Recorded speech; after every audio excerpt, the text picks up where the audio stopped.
Thank you. I'd like to call to order the City Council meeting of July 16th, 2024.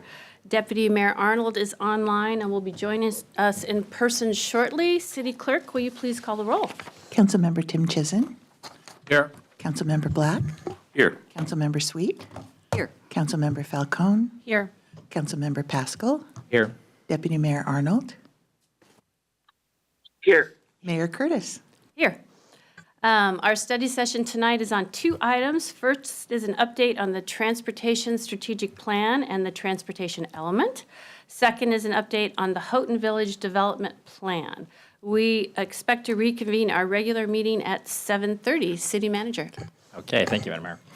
So, we're hoping about 45 minutes for each topic, so I'll keep an eye on the clock. Our first update is going to be provided by our Transportation Manager, Doug McIntyre, and our Transportation Planner, Kim Scrivener, and we're going to give you an update on what's been happening, and we're looking for council feedback. Welcome. Thank you, City Manager. Mayor Curtis, Council. Doug, did you want to start introducing? Okay. I'm going to go ahead and share the screen and get started here.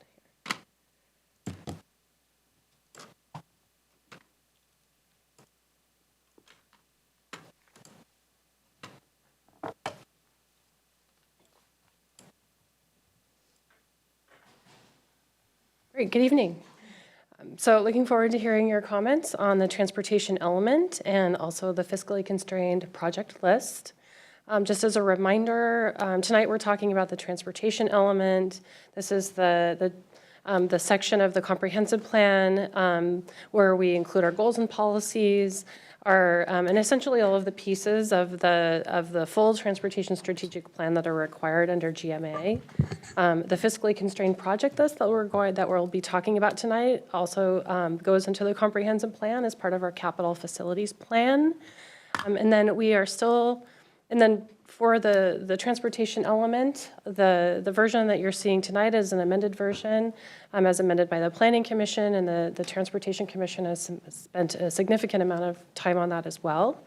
We are still working on the Transportation Strategic Plan. Again, that is a standalone document that will include a lot more detail, a lot more narrative about the various topics, and the universe of projects, both funded and funded.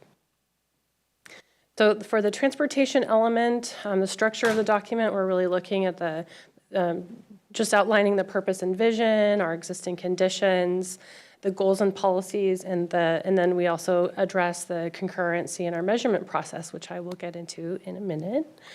For the purpose and vision, also just a reminder, we are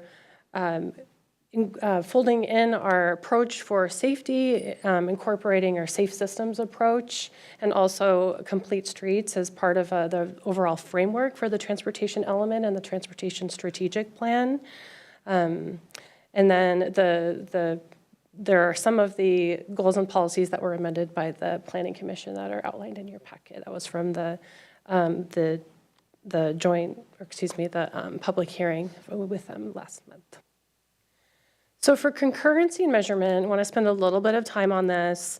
We are required to balance transportation with future growth. And so as part of this section, we also have a little discussion about the transportation impact fees. We have a table for level of service standards, which is also a requirement. And then we talk a little bit about our transportation projects and our finance plan. And as a reminder about the financial plan, we are required to have a fiscally constrained project list that's based on the 20-year projection of our local funds. For the concurrency and mitigation, what we do is we have a two-pronged approach where we look at our multimodal system and look at this, the projects that we build, that essentially all types of projects, and we calculate what we call person trips.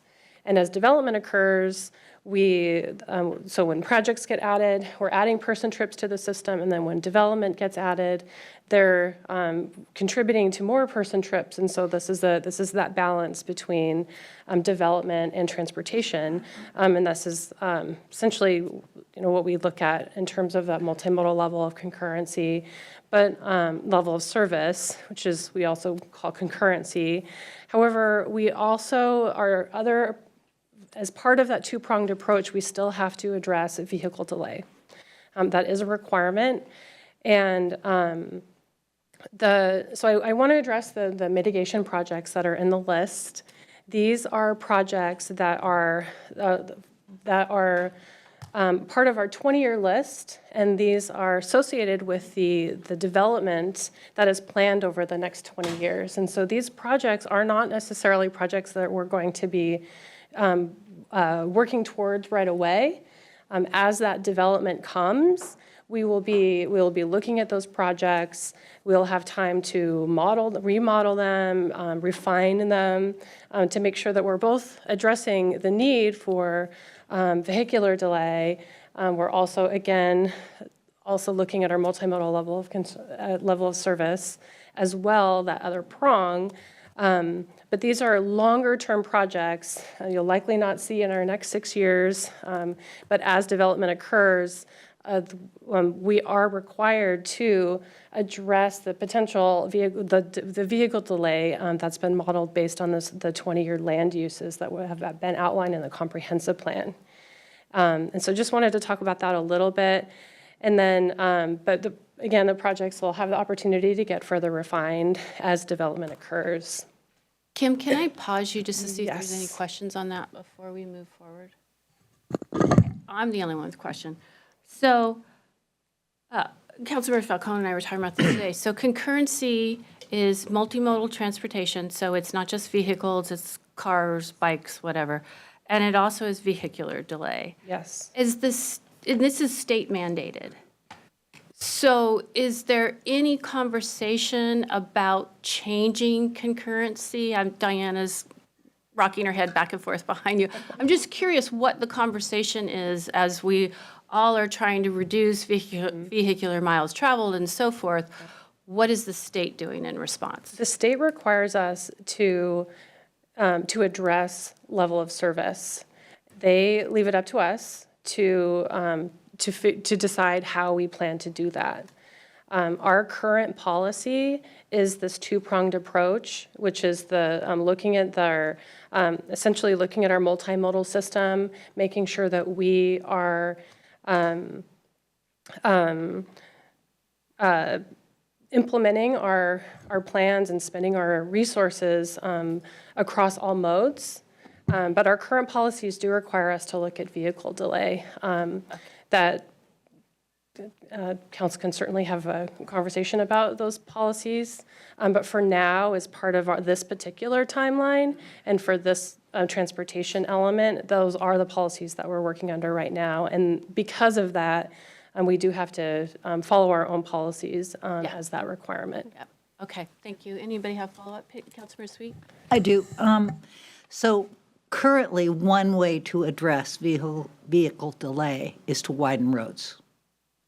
And that is the recipe that we are using moving forward with this transportation plan. When you talk about evolving concurrency standards, it's very possible that that could change over the course of the next 6 years. Sure, yep. Those are conversations that council can entertain, of course. Great, thank you. Councilmember Black and then Councilmember Falcone. Thank you, Madam Mayor. Well, Councilmember Sweet's question and your answer actually leads to another question I had. So I'll ask a question at the end, but I also just wanted to make a comment that I really appreciate you taking time to address this question of the intersection between the development that we are planning for as part of the comp plan and the transportation planning, transportation infrastructure planning that we're doing. And that it's around, although it sounds the vehicle delay until state law changes, there is a key element of this that is a mandate related to vehicle delay. And, but we're also looking at multimodal level of service. So I just appreciate that. I appreciate you taking the time to talk about that because I think that's important for us. I think it's important for the public. Can I correct? What's that? Correct one thing you Yeah. mentioned? Did I misstate something?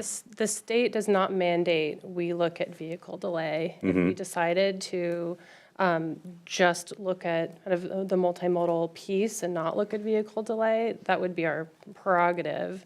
As long as, but we, as I mentioned, with the timeline that we have, these are the policies that we have in place now. Okay. I just wanted to clarify. The state mandates us to address level service. Okay. And then there are lots of different ways that cities do it. Okay. All right. Well, I appreciate that. And then question I have just related to Councilmember Sweet's question about road widening. I don't want to put words in your mouth, but Councilmember Sweet, I think, was asking the question, our road widening is our strategy for dealing with vehicle delays. Is that 100% true, partly true? Do we have other strategies for dealing with vehicle delays? I'm seeing Doug McIntyre, our transportation manager, nodding his head vigorously behind you, so. Feel free to chime in, Doug, but I can take a stab. There are other ways. I think one way that we've talked about this is a little bit of a blunt look at the vehicle delay and the projects. And essentially, the projects on the list are essentially widening at intersections. We can look more at like roundabouts, but there's a lot more time and tools that we would to make sure that other types of managing that delay that we could look into, and that's one of the reasons why we wanted to mention that these projects can get further refined.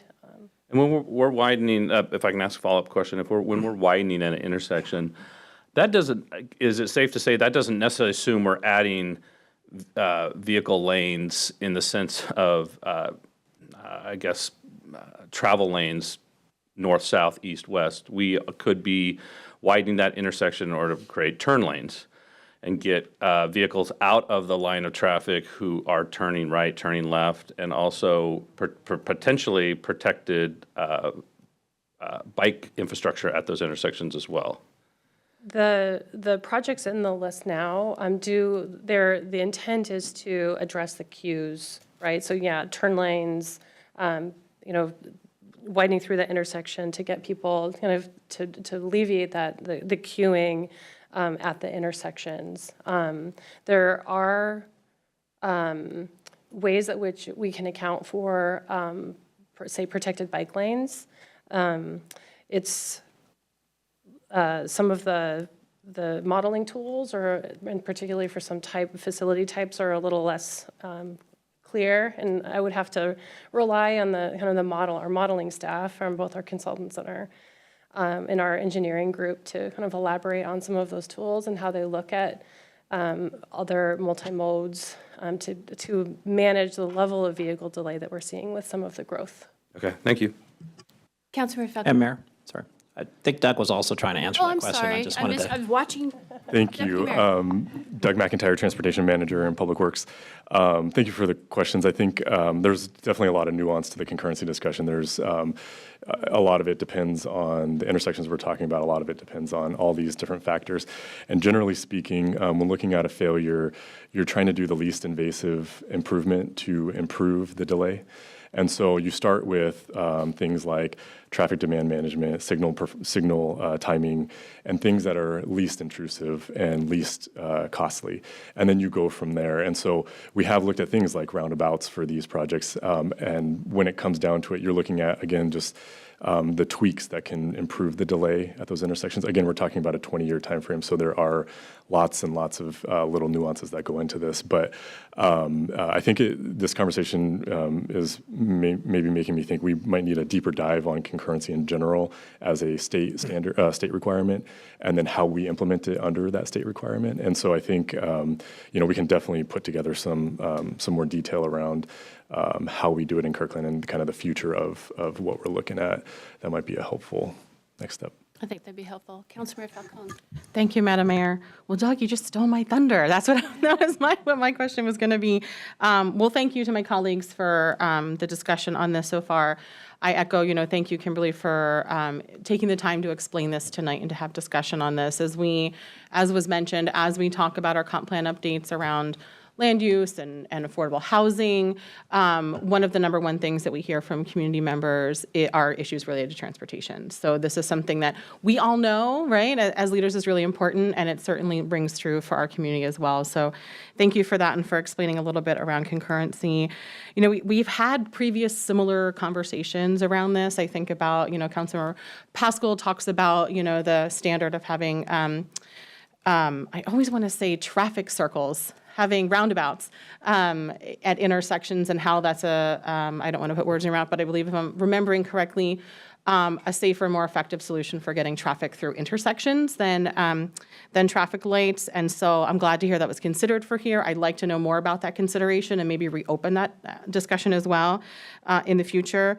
We've also talked about, adding lanes and pedestrian safety on 100th as well, right? And here we are talking about it again for 124th. So I do think, Doug, thank you for raising that. My question was going to be, I think it makes sense for us to have this discussion for council and the community to learn a little bit more about what's required at the state level and also what we require of ourselves in our policy on concurrency, whether that really matches with our stated values and other plans and other places, and to make sure that those align with really our vision for the future of our city. I think it's time to have that conversation.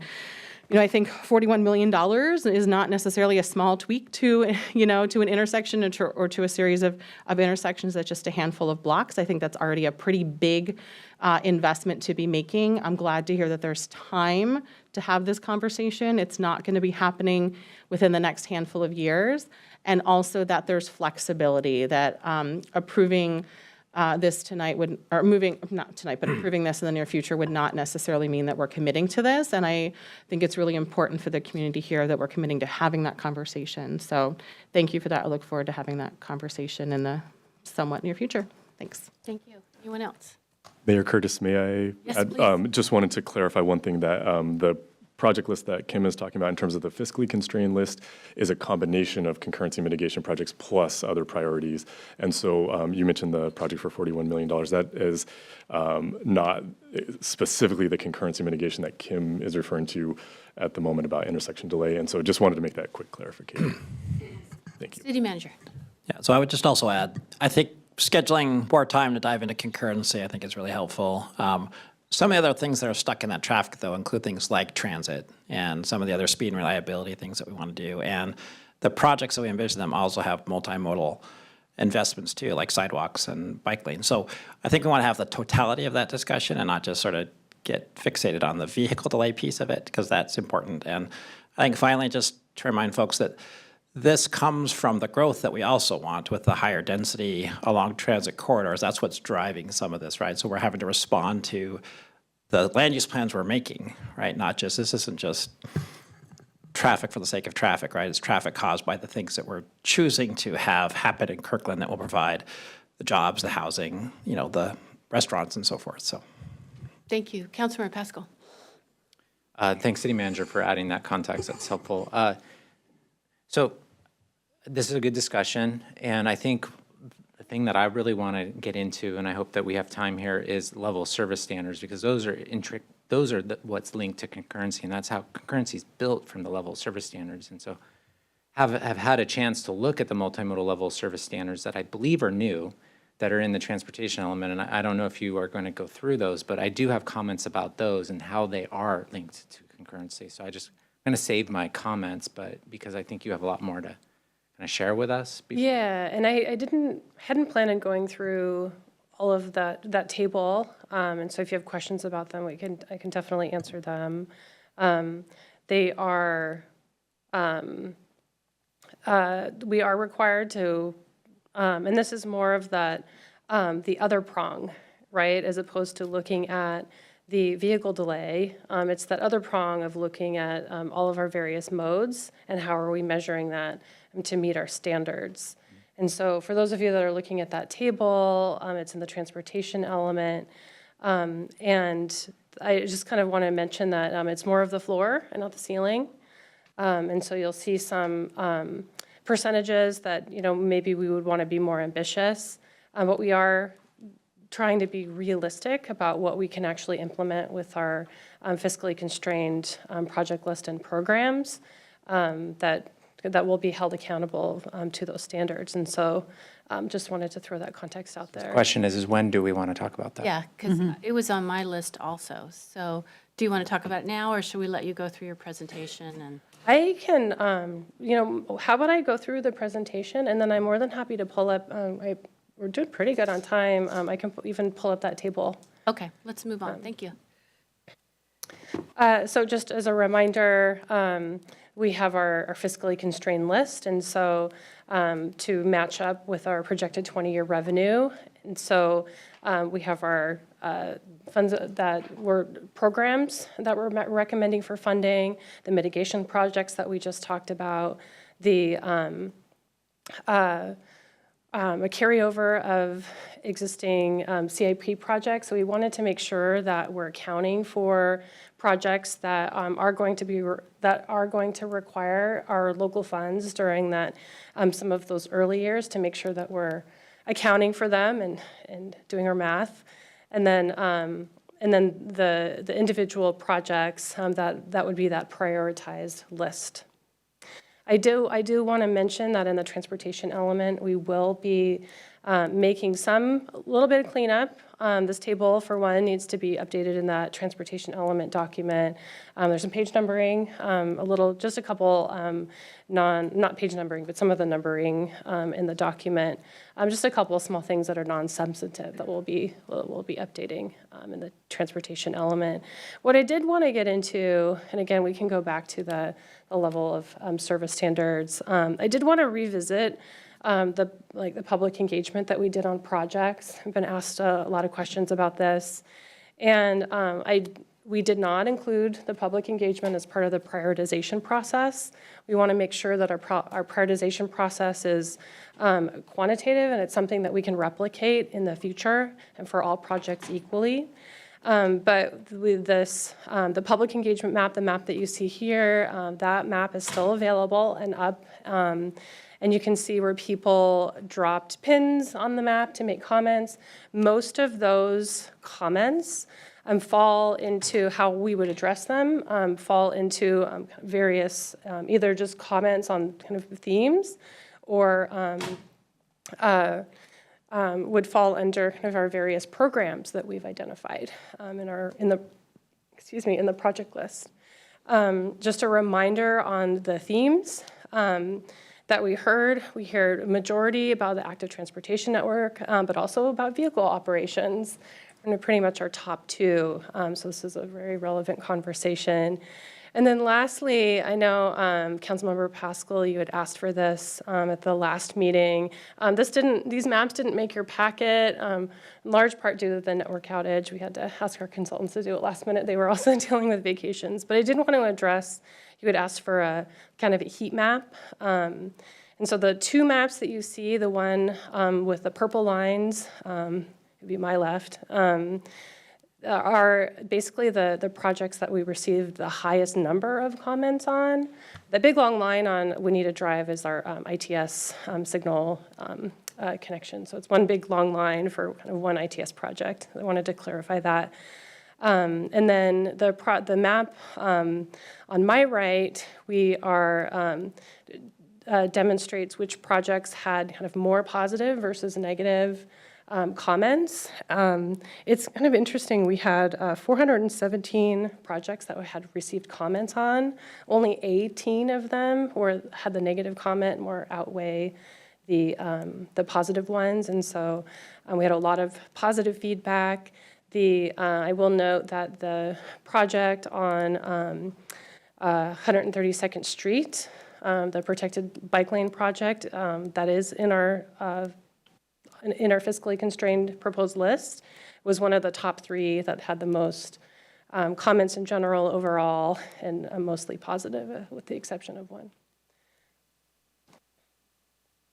just wanted to show, and we can make these maps available to you, but I wanted to try to make sure that you saw these. And then again, the public engagement summary is another piece of information along with a prioritization piece for your decision making. And then the projects again, this first map shows the fiscally constrained project list and the mitigation projects. And then the second map shows, so the mitigation projects are the little triangles. And then the second map shows some of our major funded projects, so you can kind of see them get built out. We will be working on showing the vision networks for the Transportation Strategic Plan. And we also will be working on color schemes and make sure that everybody can kind of see the maps with so that they're easy to read for everybody. And but this map is an example of, for instance, the bike network vision. And so the first map shows our existing facilities. The second map shows when we add on our proposed bicycle facilities. This one also includes some of these neighborhood connections. And then the last map adds on the neighborhood greenways. So you can kind of see this layering approach of as we build out our network, what we're seeing. And these maps are a little challenging because there are lines everywhere. We looked very comprehensively at our entire city and to identify investments. And so, for instance, for the pedestrian needs, this map is from the existing conditions report. It essentially shows the gaps in our pedestrian network on our major roadways. Other maps that we plan to look at and to kind of show that vision for the Transportation Strategic Plan might be looking at folding in our Safe Routes to School vision, those types of things. And so trying to show you some maps without putting everything on, and then it becomes a bundle of lines that's difficult to see. So I hope that helps a little bit.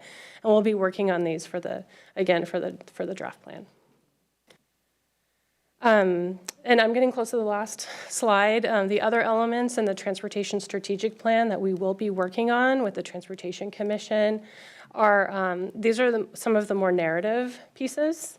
Most of these are covered under our goals and policies, but we'll be adding some more commentary and narrative. And I just want to make sure and ask if is there anything really glaringly missing from this list? Because this is where the Transportation Strategic Plan will build out farther than the transportation element in terms of greater context. Council, any input on this list? They're happy. Great.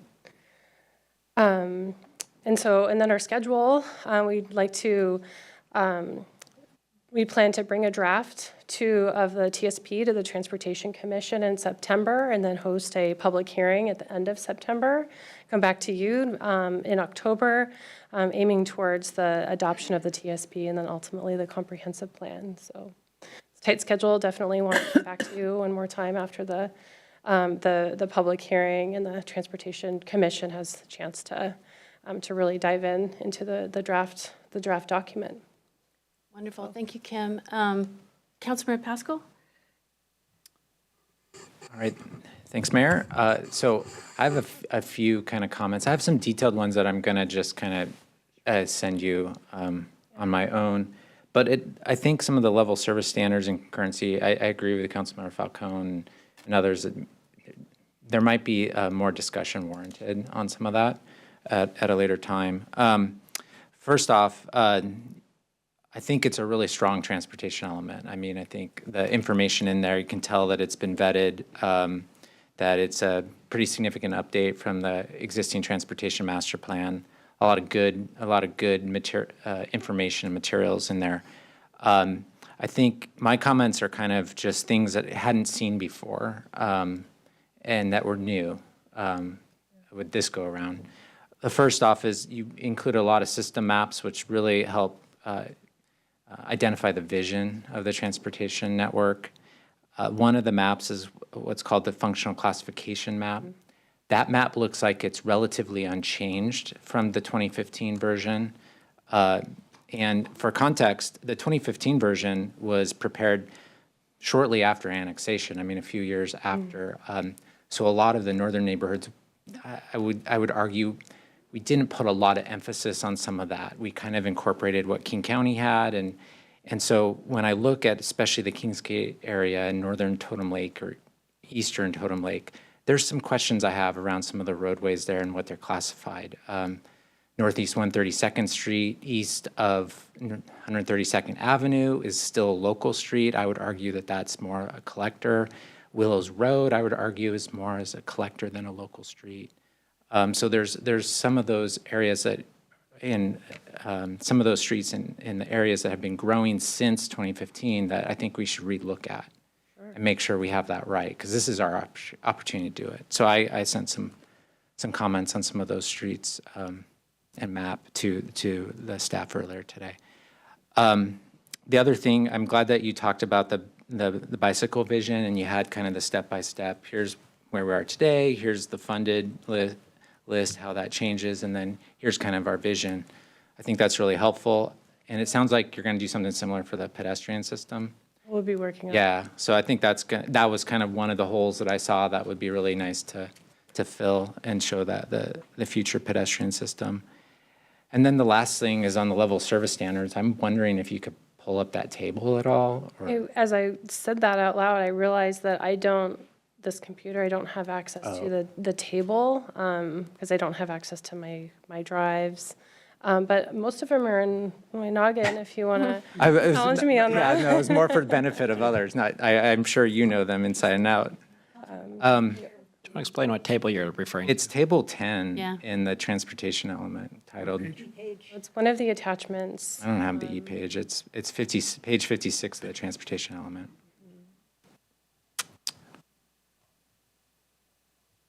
It basically has different priorities and then how those priorities are measured and then what the completion standard is for 2044. So where we ultimately want to go, which is the point of level service. And, you list out kind of a walk level service standards, the completion of school walk routes, sidewalks, crosswalks, and then you go through bicycle, transit, and then auto.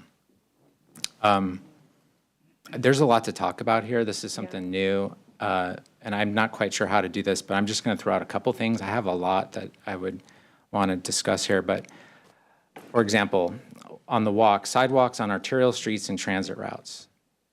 So percent of transit routes and arterial streets with sidewalks on at least one side of transit. I wasn't completely following that phrase. I didn't know what that meant. Does that mean a sidewalk on one side of every arterial and every street that has transit service? That was the intent. Okay.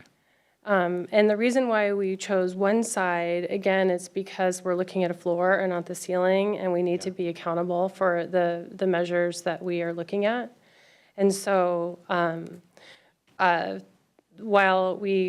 our goal, we actually have a goal in the active transportation plan to have sidewalks on both sides of transit routes. However, in your comment, you brought up a very good point, which is bringing up, if we include arterials in that definition, we're bringing up we need a drive. And that was a great comment. And it does kind of set us up for failure a little bit unless we're willing to put a sidewalk on one side of the street on Juanita Drive, which might be challenging. We could change that to be on just strictly for transit routes. The intent for the transit routes would be both sides. I think it was a really great comment that you brought up. Yeah, so my comment is if our standard is 100%, that means a sidewalk on one side of every arterial and every roadway that has a transit service, then the project list should have a project to fill in all those gaps. And if the project list doesn't, then how do we get to 100%? So if 100% is our goal, and I'm not actually, I don't disagree with this goal. I think this is a great goal. Yeah. I just want to make sure that our project list and our priorities then are synced up with that.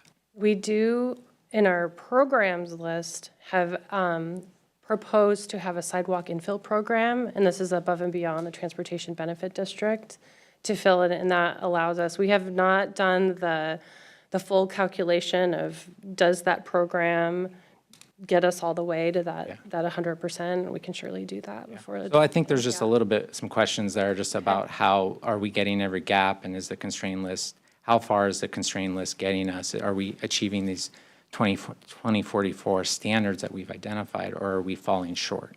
And where are we falling short? I think there's some questions there that would be good to look into. The second one, and I have others, I'm just going to leave it at this next one, let others talk, but the crosswalk level of service, it says percent of crosswalks that comply with the roadway policy standards identified in R33 crosswalk location evaluation policy. I don't know what that is. I haven't read that. I'm not quite sure where to find that.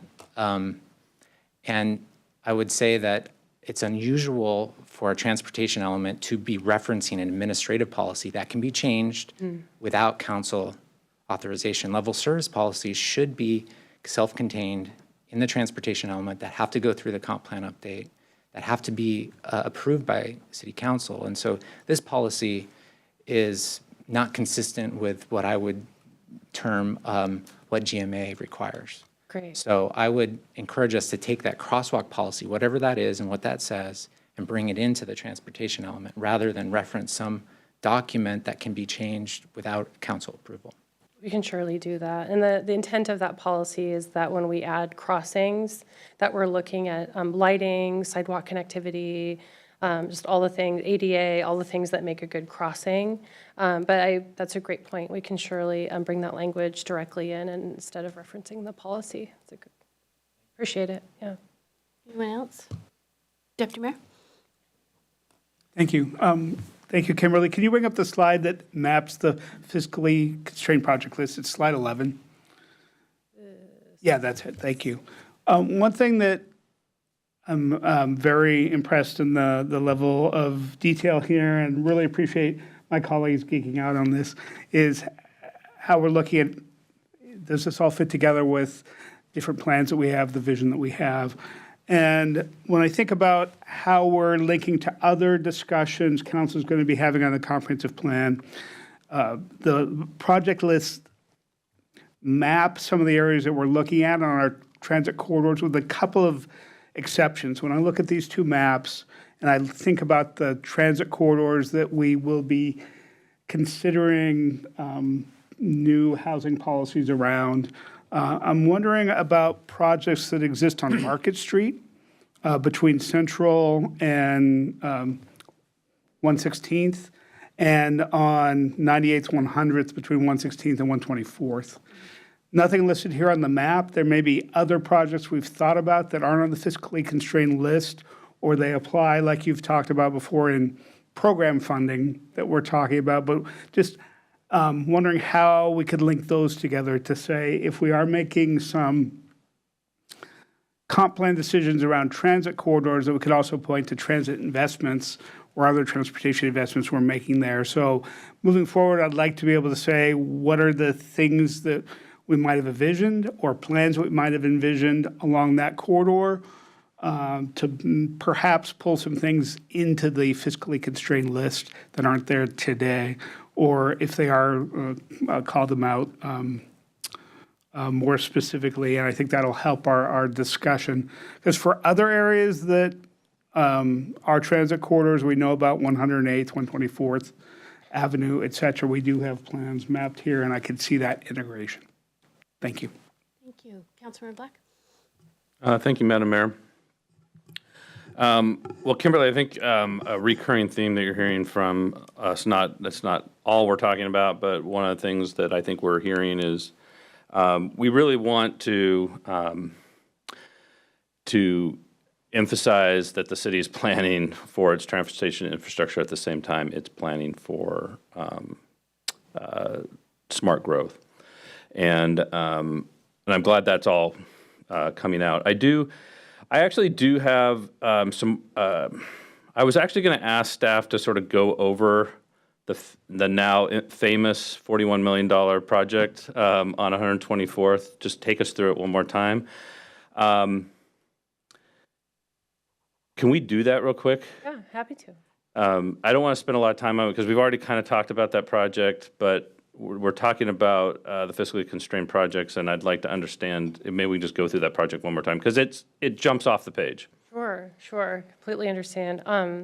So this project was identified through the station area plan, and that was it was identified in order to absorb all of the growth that's happening in the station area to the city manager's point.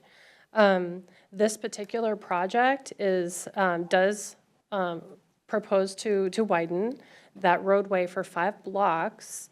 But what it will also do is add protected bike lanes. It is also receiving the bus lane from, or the future Rapid Ride K line, and we'll be taking that turn at this particular, on this particular corner, and that bus will be stopping in lane. And so it'll be transit supportive, the protected bike lane, and we're also not proposing to widen all of 124th. We have a widening at the top that's under construction now to help with some of those that intersection, and then down towards the station area. But the rest of that project, for the majority in the middle, is just the protected bike lane project. And so but that project, that 5 blocks, is to manage the station area growth. It's to add to our protected bike lane system and to have K-line rapid ride transit support. Would also be, we've been talking quite a bit with Metro about the transit speed and reliability and traffic signals right there to get that bus through to make that turn. And then we worked very closely with the K-line staff to locate the bus stop for the K-line in the station area.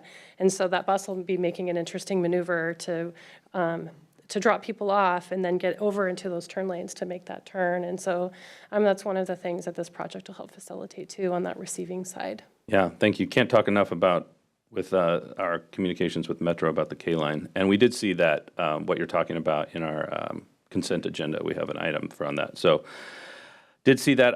If it's okay, I'd like to look at one of the specific policies that is in the transportation element, and it's policy for my colleagues, policy T.4.3, and it's on page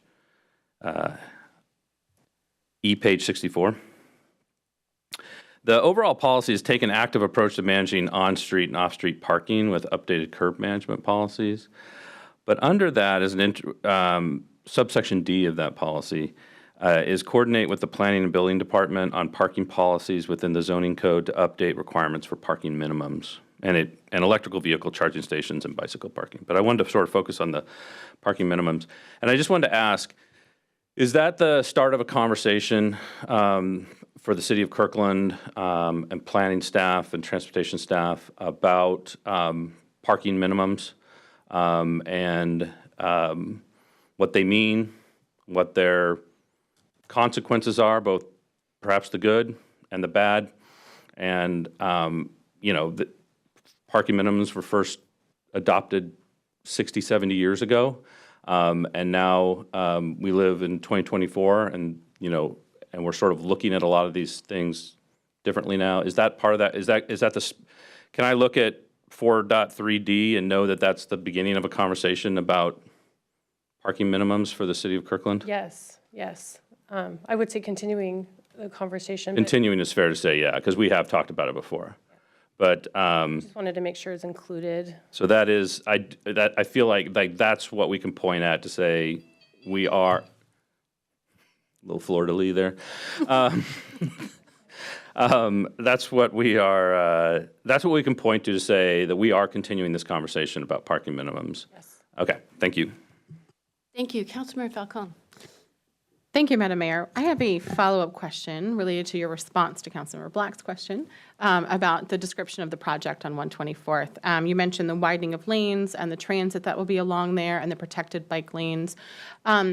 I remember our conversation around 100th Avenue that it was staff's recommendation because of the width of the road to put in hot crossings rather than RFBs. Is that part of the $41 million? Have we assessed where we'll need hot crossings if we do widen to add lanes here?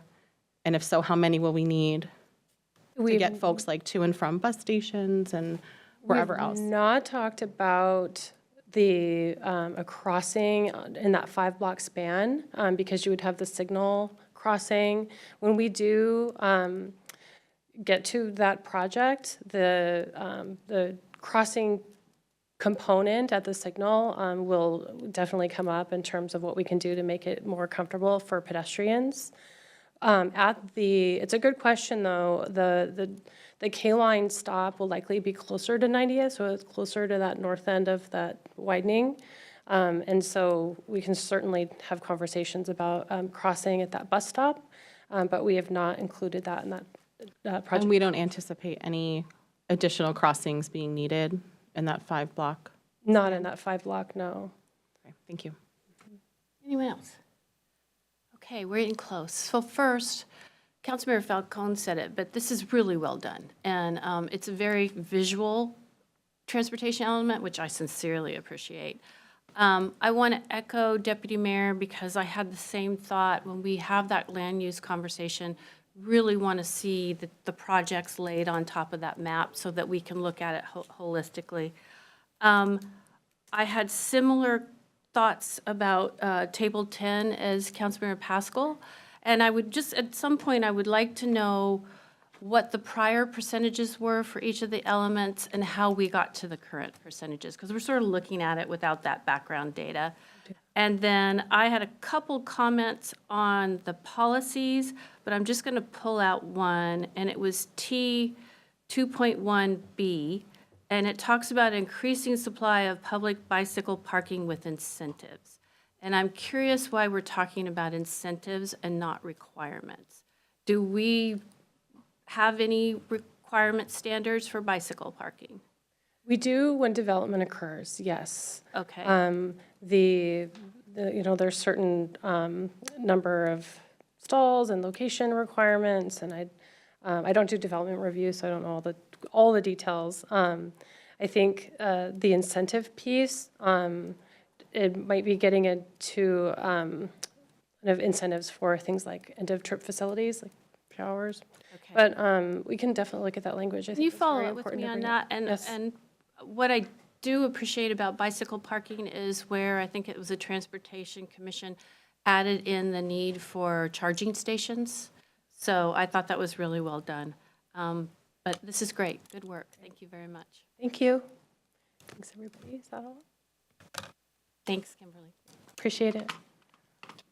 All right, I'm trying to keep us on schedule, so we will now move to the Houghton Village Development Plan update. City Manager. Okay, thank you, Madam Mayor. So similar to the last one, this is an update. We're not looking for any decisions tonight. This is our first big check-in on the Houghton Village assessments that we've been doing. So we're looking for council thoughts and feedback on the presentation. Here to make that presentation is our Deputy Planning and Building Director, Allison Zyke, and our consultant, Heidi Oyen, and Tyler Bump from Eco Northwest, who will make the presentation. All right. Good evening, Mayor Curtis, Deputy Mayor Arnold, and council members. I'm going to try to figure out how to get this full screen for you here. There we go. So thank you. We're really excited to kind of kick off this public part of the process with you all. This project has had outreach and engagement happening since 2022 when council did decide to purchase the Houghton Village property. We've kind of picked it up with new energy and had a great open house last night with, we think, probably up to 70 or so members of the community joining us to share their input. So we're excited to talk to you tonight. We've got about 15 minutes for you. We want to give you a lot of time to ask questions and give us any feedback you have. So I'm going to kick us off. Here we go. Just to give you a sense of where we're at in this part of the process, which is really the part of the process focused on reaching a development plan that council will consider adopting towards the end of the year. So we're here at your first council touch and really just talking about kicking it off, We've published our opportunities and challenges analysis. Interested to hear your thoughts tonight. We'll be coming back to you again in early September to get some of your direction on initial options for the site. And then again in October to try to start narrowing it down to kind of a preferred plan for the site with the plan to bring it to you before the end of the year to consider adopting. Throughout the process with you, we'll also be touching base with our planning commission. As I mentioned, we had an open house last night. We're planning on some focus groups with the community, some individual touches with the community. I should mention that our senior community engagement coordinator, Daniel Lazo, is running a great community engagement process for this project, which Methune is also helping with. Our public participation plan is published on the Future of Houghton Village webpage, so that's there for you and the community to check out. So we've got a lot of touches with the community planned on this one, but wanted to give you a little bit of a quick overview on kind of where your parts are in the process. When we reach the end here, or as council, as the spirit moves you, we have a few questions that we want your feedback on tonight. So just looking for some general feedback or questions on the opportunities and challenges analysis. We have our consultant doing the market analysis here with us virtually tonight, Tyler Bump from Eco Northwest. So want to make sure you get any questions answered about the initial market analysis that was published in the packet. And also want to make sure that we get council's feedback on some of the alternative ownership models that we're planning on analyzing in the next phase. So want to make sure you understand what we're looking to do and that we're heading in the right direction for you. So with that, I'm going to hand it over to Heidi Oyen with Methune, who's working as the project manager from our consultant team on this one. Welcome, Heidi. Thank you. Good evening, Mayor, Deputy Mayor, and council members. I'm really excited to be here tonight to talk about Houghton Village. It's a really important project that we're excited to be on. I'll move pretty quickly tonight, starting with site analysis. The site is, these are pictures of site context today. Great park space along the CKC, the newer Google campus, and the auto-oriented uses of Houghton Village, Houghton Plaza, and Lakeview Center. This site is really well located for all modes of transportation, offering choices for future residents of Houghton Village. It has good bus and bike connections, freeway access, and great proximity to the CKC for recreation, walking, and biking. We see opportunities to connect directly to the CKC and to extend Ferreton Spur Park to the south with redevelopment. And there are also opportunities to open up the street grid with new local street connections to allow more walking and biking. The site is also well located in the heart of the Houghton Everest Neighborhood Center, which means great access to retail services, the elementary school, parks, and other community assets for the future residents of Houghton Village. Zooming in, you see the bold outline of the city-owned parcel that we're studying in detail, and then the adjacent parcels we're studying at a high level. We're also taking into consideration the area immediately around all those parcels. There's good access and ample area to develop a mix of community space and housing on the city-owned site. But if it's redeveloped without its neighbors, there'll be some initial challenges. We'd need temporary fire access through the center of the parcel to use as a fire lane to fight fires deep into the lot. But we could use that fire lane for parking garage access in the, to the entire site. And that would nicely consolidate the existing 2 curb cuts into one to make things safer for pedestrians and kids walking to school. Earlier, I mentioned those planned street connections. These come from the citywide transportation connections map. Through this planning process, we're working with Public Works to turn the lines on the map into streets with meaningful widths and locations, and to locate them amongst several parcels. The locations we're showing here, and you'll see it's a little bit different than your packet, are just drafts. We need to connect across 106th, or connect 106 across 68th, but we're studying options to position the streets either at right angles to each other, at an angle to affect Lakeview Center less, and that's very much in progress. And note, the streets would not be built unless one of the adjacent property owners wanted to develop. But the potential street locations do set the development extents for Houghton Village. We'll need to design a flexible west edge to Houghton Village because it'll serve as a side yard and potentially also an additional front yard when and if a new street is built next to Lakeview Center. The environmental conditions are less complex, but there are some steep grades, particularly along Lakeview Center and the CKC bridge abutments. And while we're on the environmental page, I should just say that with your leadership, the project could become a sustainability showpiece. It could demonstrate best practices in urban stormwater management, tree canopy, or low carbon efficient and net zero building systems, not to mention equitable and affordable development. The neighborhood has a great mix of uses already. The core has everything from offices to education to retail, an amazing amount of pet-related shops and services, all surrounded by a variety of housing shown in the yellow crosshatch. But the uses are very separate right now, and there's an opportunity to mix them in the new Houghton Village site. The ground floor could have spaces for small businesses or community-based organizations or other uses identified by the community, with housing above, and Tyler will address the economic opportunities when I'm done. Zoning. We provided an in-depth zoning and standards analysis in your packet, but I'll highlight the Everest Neighborhood Plan Policy 10, which says that development plans in Everest should have neighborhoods serving retail, mixed uses, walkability, affordable housing, gathering places, and new connections. And as you likely remember, up to 5 stories may be possible with a development plan approved by you. If traffic is mitigated, property is consolidated, a workable circulation plan is created, and if meeting the earlier principles on the previous slide. Knowing that some zoning standards may need to change to meet the project goals, we outlined initial objectives for identifying those possible changes, and those are listed here. And we flagged 8 specific standards for further study. 2 that rise to the top are the requirement for 80% of the ground floor to be retail uses. We may want to reconsider that. And we should keep an eye on the height limit as it relates to economic feasibility. And so we're anticipating discussing these when we come back at the next meeting, and tonight, if you'd like. Lastly, transportation. Our consultant Transpo group has reviewed existing conditions and the planned projects in the area for all modes of transportation, and they've estimated the existing trip generation, which are trips to the site when the PCC was open.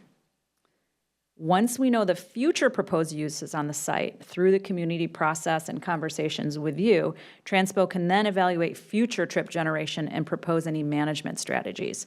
They'll also consider off-site improvements that may be needed and will refine the access points to the site. And this is the last slide. We've outlined challenges and opportunities in this chart from your packet. I mentioned some of these while showing the maps, like reducing curb cuts for safer walks to school and better access to the CKC. And a remaining highlight is finishing the missing segment of bike lane in front of Houghton Village. This is a real need and an important opportunity with this development. So I'll stop there and hand it over to Tyler, and I look forward to hearing your thoughts afterwards. Tyler, are you there? I am here. I saw Allison look above. Sounds like you can hear me all right. We can. Mayor, members of the council, my name's Tyler Bump. I'm a partner project director at Echo Northwest. Thanks for having us here tonight in our partnership with our colleagues at Methuen and the city. Heidi, if you go to the next slide, please. We're going to give a quick overview of our market conditions, market analysis. I could spend a lot of time talking about this information, but we're trying to sort of go through the greatest hits with you all tonight to get to some more conversation and questions. The study area for our market analysis, we're looking at a 1-mile radius around the Houghton Village site, capturing retail, commercial areas, and multi-unit rentals specifically. We've looked a little bit outside this area citywide to get a better understanding of newer top of market construction on the ownership side, which I'll show you in a little bit. But our area includes our 1-mile radius includes areas such as downtown Kirkland, Kirkland Urban, Caroline Point, and the major residential districts in between. So we've got a good amount of observations in the data for the market analysis here. Next slide, please. This is multi-unit rents. We've got average asking rents per unit on the left-hand side and annual vacancy rates on the right-hand side. You can see from this chart that we just have an increasingly expensive rental market. On average, about $2,800 per unit in 2024 year to date. This is across all different unit types in the study area, not just up market, but all market or all units at different price points, and a decreasing vacancy rate. So to us, what this means is that there's high demand, and that demand is translating to escalating costs for rental units. We've seen a 15% increase in rental unit prices, multi-unit prices since 2019. Next slide, please. Here's some examples of recent developments. This is when we've checked into the top of market aspects of this a little bit more. The Villa Apartments, built in 2023, 141 units, average asking rent a little over $4,000 per unit per month. And then at 312 Central Way, built in 2021, 70 units, average asking rent per month about $3,072. So I mentioned that 2,800 is average rents, but when we look at top of market new construction, a lot more expensive on a per unit basis. Next slide, please. On the sale price trends, on the condo and ownership side, 130% increase since 2019 in the cost of condo and townhome units. So from $430,000 in 2019 up towards $987,000, $88,000 in 2024. For single unit ownership, about 1.6 million in 2024, a 65% increase in price over a 5-year period for single unit ownership. Next slide, please.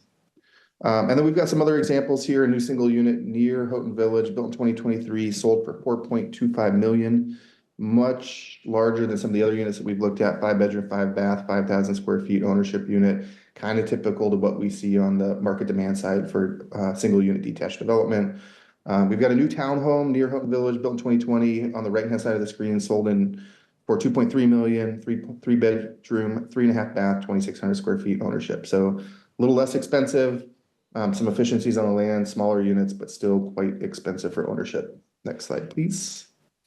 Recent development examples on the multifamily ownership side, a new condo development. There's only one good example, which is the Jade and Totem Lake sample unit that we're looking at here is about $680,000, 1-bedroom, 2-bath, 790 square feet, built in 2021. Haven't seen a lot or any ownership condo happening, multifamily condo happening since then. Lots of reasons for that. But a product where there's demand for it, but it's just not delivered very often within the market. Next slide, please. Some residential key takeaways. Average asking rent is high. Median home sales price was $1.4 million, which is unaffordable to median income earners. New market rate stacked condos offer more affordable housing options compared to other recent attached development types, but are still unaffordable to median income earners. Pretty much anything below 100% AMI is not achievable or affordable within the market in Kirkland. Next slide, please. On the retail side, $45, almost $46 per square foot in triple net asking rents for retail within the study area, and really low vacancy rates, 3.2% vacancy rates. So again, high demand, high cost on the commercial side as well. Next slide, please. Some implications for modeling feasibility. Current asking commercial rents are too high for community serving commercial uses, nonprofit uses. Typically, what we'll assume in our analysis is lower rents for desired community organizations. We'll look at 25 to 50% below market rate as a way to test out affordability from a commercial side for development feasibility. Next slide, please. Some key takeaways. I'm going to jump to site control here just for the sake of time. The city's control over the Houghton Village site is a really, really big deal. The next section I'm going to go into is on alternative ownership. It really does create a unique opportunity to advance the city's goals around housing affordability because of the city site control, because of the market dynamics, because of the demand within the market and the need for housing, and thinking about ownership housing at a more moderate income as well. Next slide, please. So some alternative ownership models. Next slide, please, Heidi. What do we mean by alternative ownership? When we talk about alternative ownership, we are really focused on non-conventional approaches to housing units. Two of the things that we're looking at predominantly in our analysis is land trusts and cooperatives, which have the greatest potential to be successful in different community contexts. The interesting thing on the east side is that there are community organizations and partners to be able to pursue these kinds of developments that really don't exist in a lot of other places. That organizational capacity is a really big deal and partnership is a big deal. and a huge opportunity for Kirkland and for the city as they think about future opportunities on this site. Next slide, please. So 4 primary legal structures for homeownership. This is sort of broad buckets. There's a lot of detail within each of these when we look at specific development projects. Conventional development, fee simple. This is the most common. The household owns the unit, owns the land. On a condo, you own the unit as part of a larger building or complex with shared ownership of common areas in the land. Land lease is a little bit similar, but often employed by land trusts involving leasing the land while the household owns the structure on it. And a cooperative ownership structure is a legal structure that's a shared ownership of real property, more of that share sort of stock ownership in terms of a loan product when credit unions and banks look at cooperatives. Next slide, please. Some benefits here, affordability, stability is a really big one. Affordable homeownership can offer greater stability compared to renting, as we've seen the price escalations over time for both rentals and the ability for households to get into an ownership market, given the prohibitive costs increasing over time, and wealth building, full or partial equity capture. Again, a lot of these things are in the details of how you would structure an alternative development, alternative ownership development, but some of the benefits here. Next slide, please. So how do they differ? Cooperative, co-op maintains ownership of or for commercial space specifically. So one of the things we're thinking through is how can these different ownership structures relate to ground floor commercial activity goals on the site mixed use development. On cooperative ownership, co-op maintains ownership of the ground floor space, offers potential for community input. On a condo, ground floor spaces can be divided into condo units and sold separately from residential spaces above, allows for diverse ownership. On the city ownership side, sometimes cities do own commercial components of the land.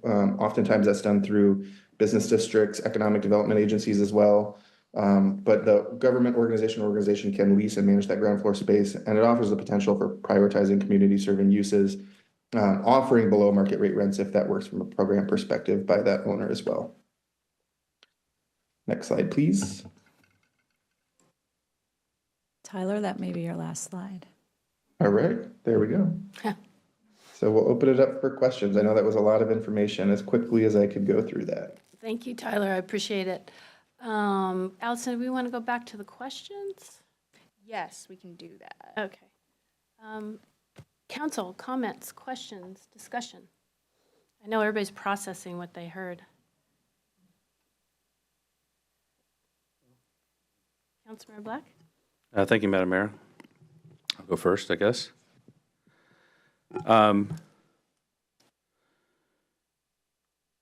So, you know, as we look at this opportunity, I keep focusing on the fact that that this opportunity really gave the city a chance to control the destiny of this site. And if the city hadn't had an opportunity to purchase this site, it would have been sold to a commercial developer, and the city would have no control, other than the controls we have with respect to any development, with respect to land use zoning, et cetera, et cetera. And so I just think, you know, I'm just sort of reminded as we're talking about this project, I'm sort of reminded of our original vision and what really got us excited about the opportunity to control the destiny of this site. And those are the things that I think Tyler was describing pretty well that just aren't going to get built by the market. We're not going to, if this was just to get acquired by a developer, commercial developer, we're not going to get the arts and cultural space that we've talked about. We're not going to get space for nonprofit organizations that we've talked about. We're not going to get the space for educational purposes that we've talked about. And we're unlikely to get more than our inclusive zoning level of affordable housing. So I like to sort of, you know, return to basics. Like it's so important of an opportunity.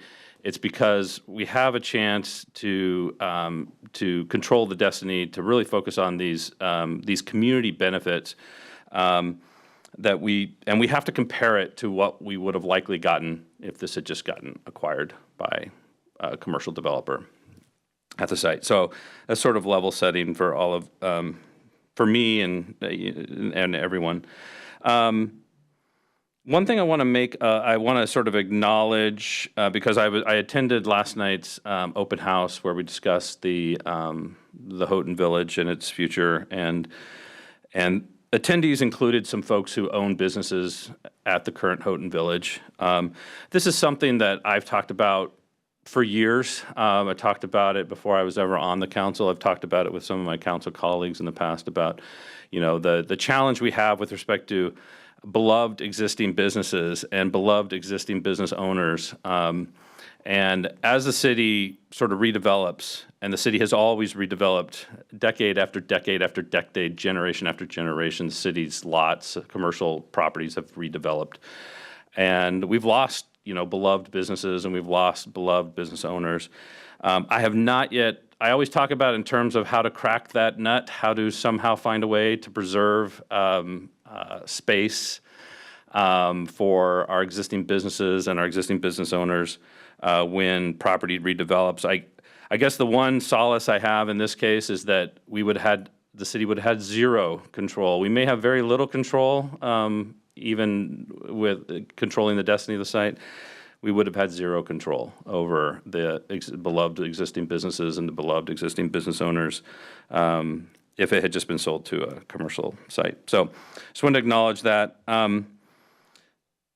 A couple questions and then a final comment. One question really, and it has to do with the trip generation management strategies. Allison, I think you were the one talking about that perhaps? Okay, sorry.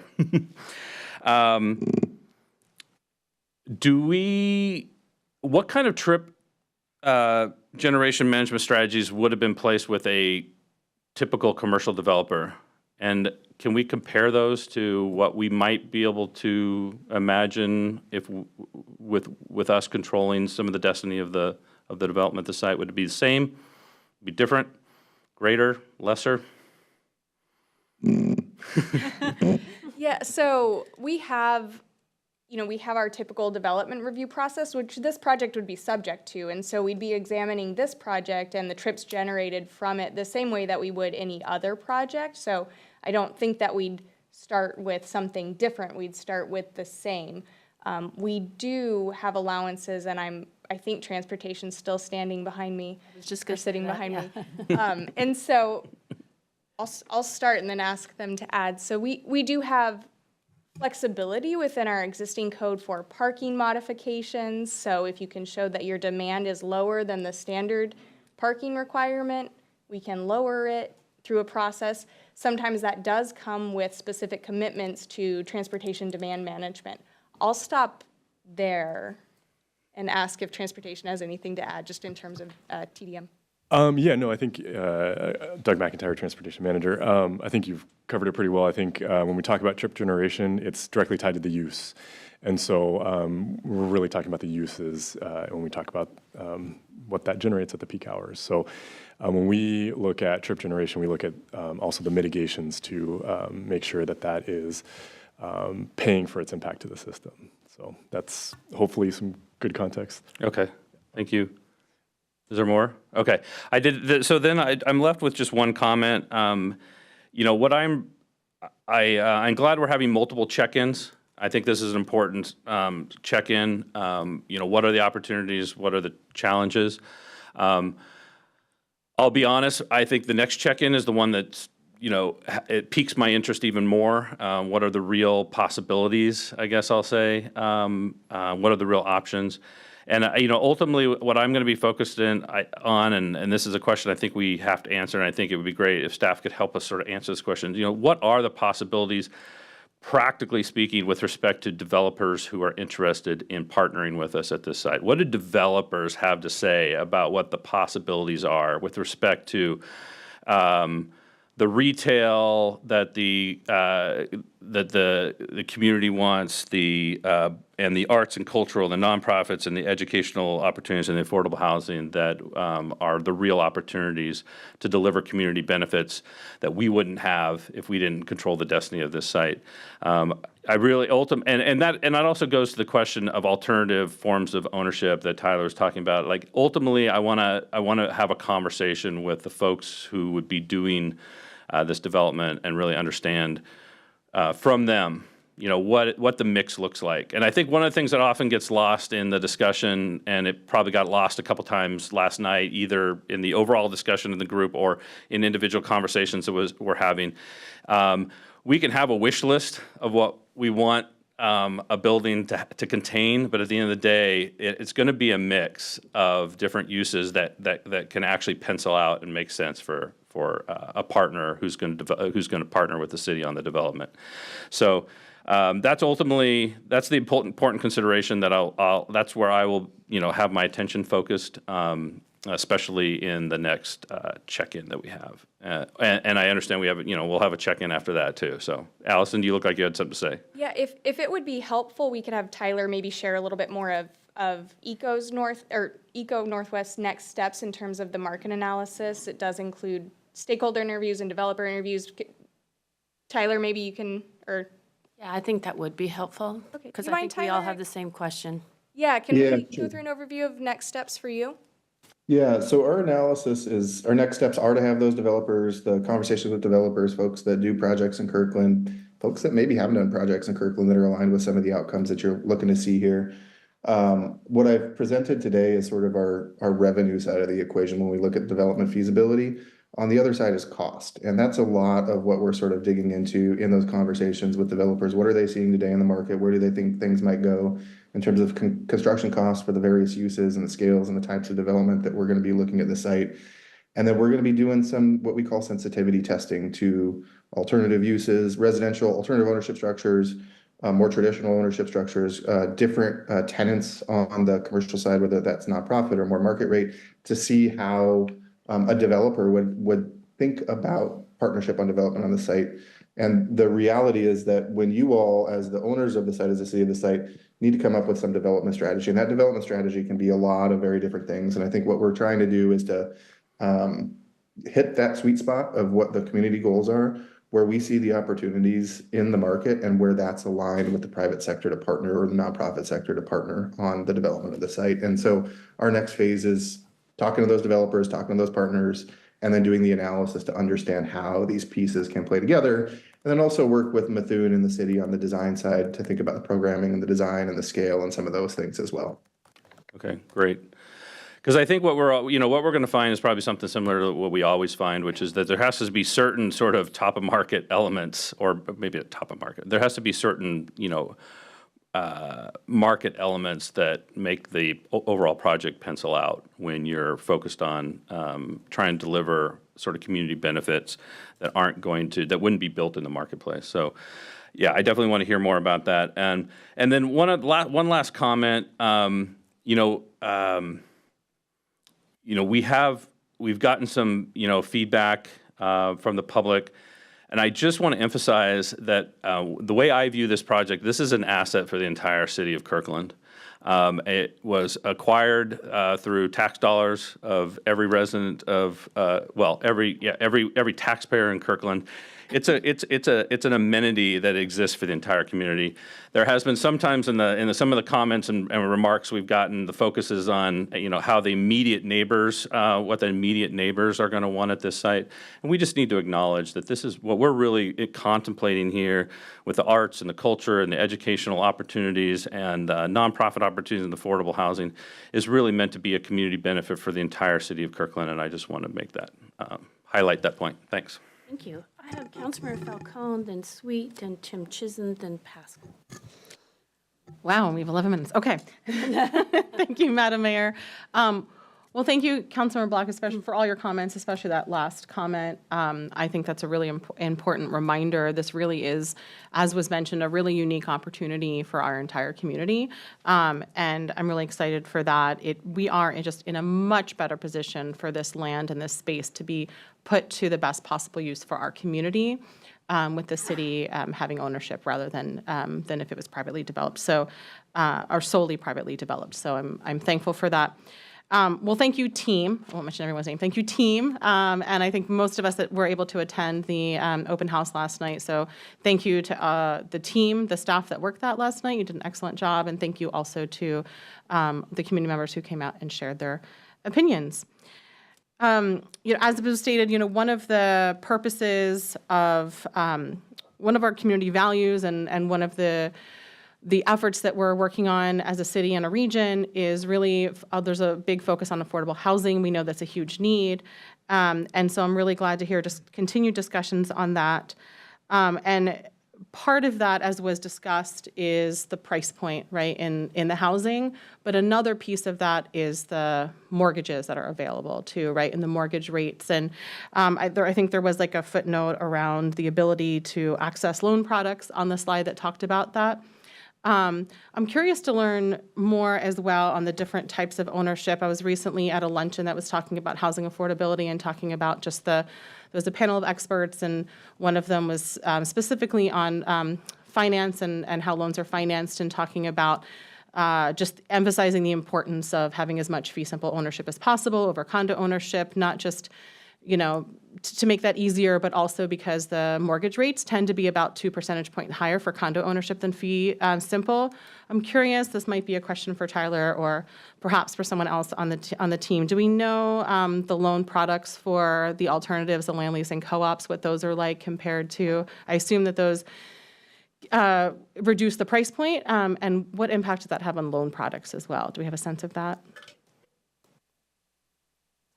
Yeah, it's extremely complicated. Well, I shouldn't say complicated, really different when you do the alternative ownership structures. When you look at co-op ownership and how do you essentially get a loan out to pay for what is ownership in a share or a stock versus a mortgage. So it's a little bit different. There are different costs. There are also on the loan products. Those loan products usually are at a different overall price point as well. And so there's some ability to compare, but some things are different. I think recently there's a really good example in your packet of a recent project called the OLU project, a home site in Seattle.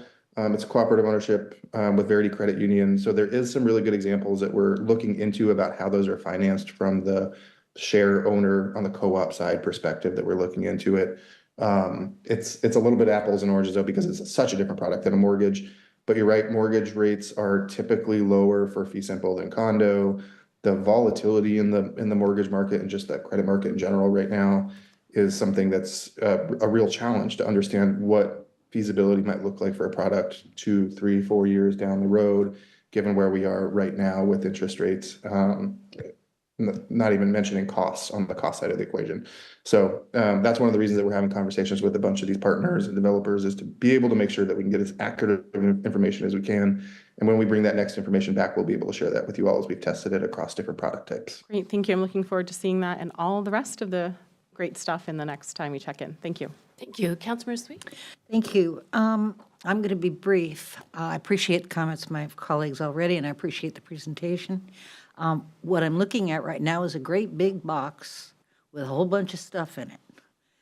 And while I'm really excited about some of those things, I think that last night's process and our continuing process will begin to point us in a direction, both in partnership with the people who live there, live around there, and with the needs assessment. I really appreciate all of the financial analysis, all of the of Methune's creativity around the direction that we're going.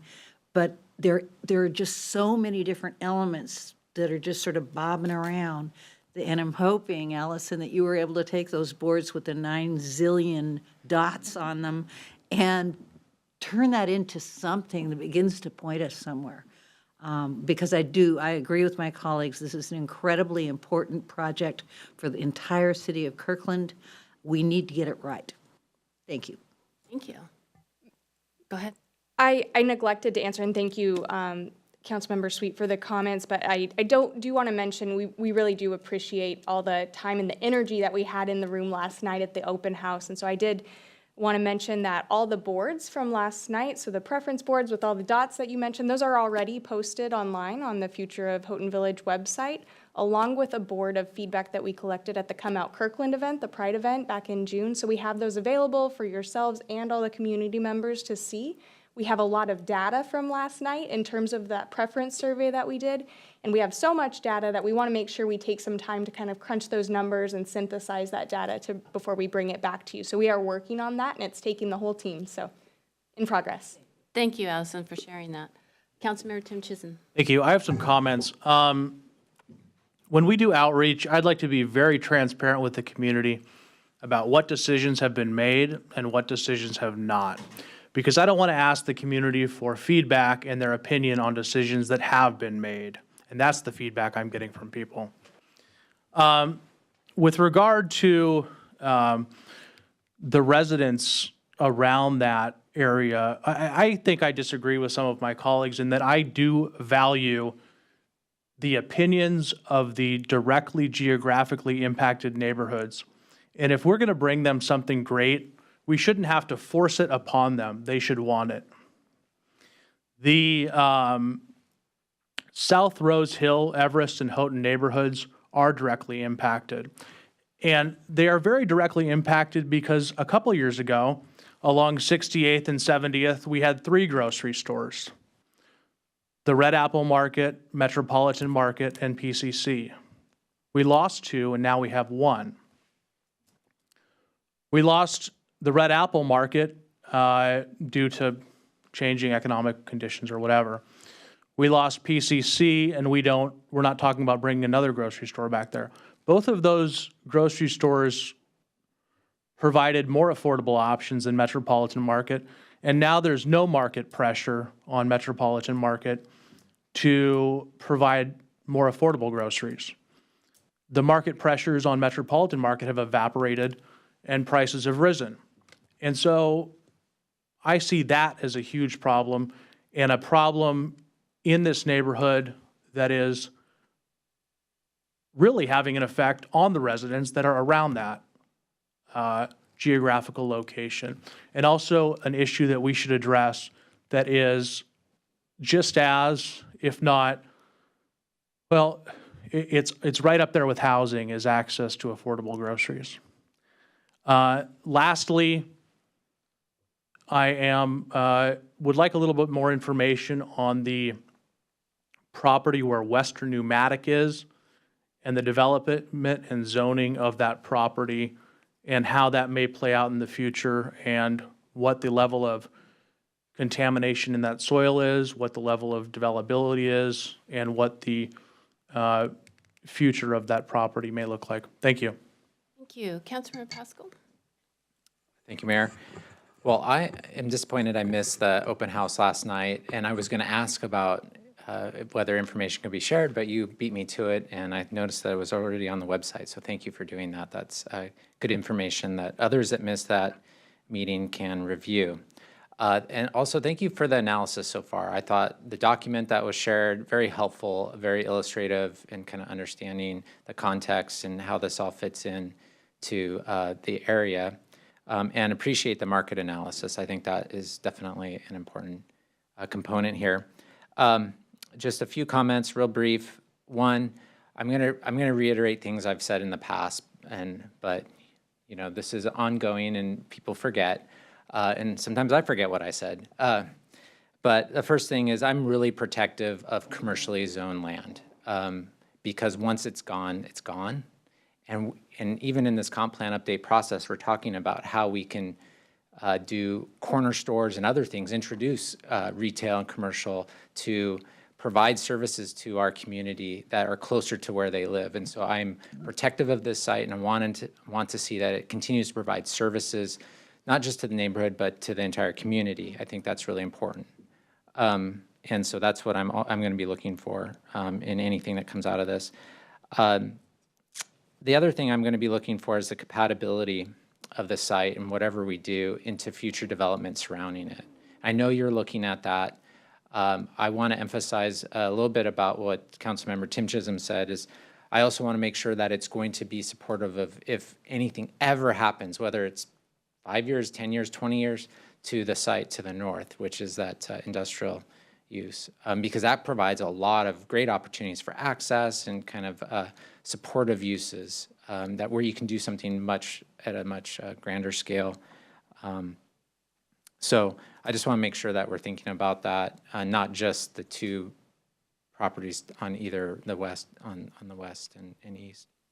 And then finally, I'm just gonna, I do it's hard for me to disagree with my colleagues, but I'm conflicted with this, but I'm going to disagree. While I agree that this is an opportunity and that it's good that we're really trying to define the future of the site, I still have a fundamental concern with government getting involved in development.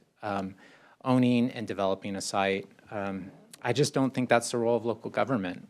And I think we have very good intentions, and we're going to try to make this be the best thing that it can be. I just have a fundamental concern about that. And there's a reason why you don't see local government doing this kind of stuff. And I think this is going to be a very challenging discussion as we narrow in on really what is, I think it's all about what we want, and we're really going to get down to what really is feasible and what can the market bear and who pays for it. Thank you. Thank you. Deputy Mayor? Thank you, Mayor. And really impressed on how much information was put together in this, and especially as we look at what are the requirements and the vision and the zoning. As Councilmember Black had talked about, the alternative we're looking at is what do we get out of this property versus what would naturally happen in the market given our development regulations. And I am firmly convinced, given the goals that we have around housing, the need to have space that's affordable for our community groups and our arts organizations and our nonprofits, and the vision that we're talking about here for public benefit and safety that we can do better here than what would happen naturally. And to the concern of why are we in this business, I would hope that part of the analysis looks at the Together Center in Redmond that is an example today that when you take the land cost out of it, whether this be through city ownership or one of the alternative ownership models through a land trust, then suddenly the housing becomes something that is affordable to a wider range of our workforce and others, that the nonprofit groups can pay rent that covers the upkeep of the building. And so we have an example of this, and it's a vision that when I toured it that I think that we can make happen here. So hopefully that's something that can be part of the analysis to say, here's something folks can look at that may be skeptical on whether we can do this. Thank you. Thank you. Okay, that was, Councilmember Black has a follow-up. Thank you, Madam Mayor. Quick follow-up. I just want to clarify a couple of my comments earlier. I, again, I can't emphasize enough how focused I am on what the development partners that we might partner with are going to tell us are possible at this site. I think that's super important. I fully expect that to include significant retail component that'll be a benefit to the entire city, but also to the local neighbors. And I don't ultimately expect the city to be developing the site. I think it's really important. I'm really going to be looking for a development partner that shares our vision for the possibilities of the site. And then last thing, I didn't mean to say that folks who live in the neighborhood, I'm one of them, thank you, have nothing to say about the future of the site. I just wanted to say that that's not the only group that we're listening to. We should be listening to the locals, the neighbors close in, but we should also be hearing from the broader community, because this is an investment by the entire community in potential amenities. So that's it. Thanks. Thank you. I think Deputy City Manager wants to add something. Yes, thank you, Madam Mayor. I just wanted to let the council know we have made contact and we are seeking dialogue with the property to the north, so I can confirm. Thank you. Anyone else? Okay, what's left to say? Both Heidi and Tyler, thank you for coming tonight. Allison, you've put a lot of late nights in. I sincerely appreciate it. You're doing a great job. I think this is an interesting project, and I'm optimistic that we are going to be able to satisfy everyone's needs, that we are going to provide a location that's going to serve the local community, that we are going to be able to provide creative, affordable housing that's going to meet a desperate need in our community, and that while it's an amazing location, and while we're doing that, we are also going through a public process transparent public process on how complicated and what it takes to build affordable housing and support nonprofit organizations. And so often we are in conversations in our regional committees, our local committees, about how difficult it is to provide services in affordable housing and nonprofit space. And we are going to prove an example of how we can get that done as a city and what it takes to get it done. Recently, the Chamber of Commerce, Kirkland Chamber of Commerce, had a workforce housing conversation, and our planning director, Adam Weinstein, and Imagine Housing were there, along with another community leader. And listening to Adam and Imagine Housing talking about the complexity of financing and what it takes to put affordable housing projects together is daunting. And so daunting, but not impossible. And so I'm optimistic that we can create something that's a model, I say it again, a model for the region, but satisfy a lot of needs. So thank you for this presentation, and I'm looking, and it's already been said, but it's really hard for the council to say, we're interested in co-op housing, or we're interested in land trust, until we start having those conversations with our development partners to see what's feasible. But this is a great start. Thank you very much. Thank you. Thank you. All right, I think that concludes our study session for the evening. We'll be back at 7:30 in council chambers for our regular meeting. Thank you, everyone.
Hello, everyone. We are back in session following a study session on Transportation Strategic Plan and Transportation Element Update, and an update on the Houghton Village Development Plan. We do not have any proclamations tonight, so we will be moving directly to items for the audience. Before we begin, this is the time in our meeting when we normally hear from the public on matters that are not quasi-judicial or scheduled for a public hearing, of which there are none scheduled this evening. Please limit your remarks to 3 minutes, and the council will receive up to 3 comments each on both sides of the issue. So 3 pro, 3 con.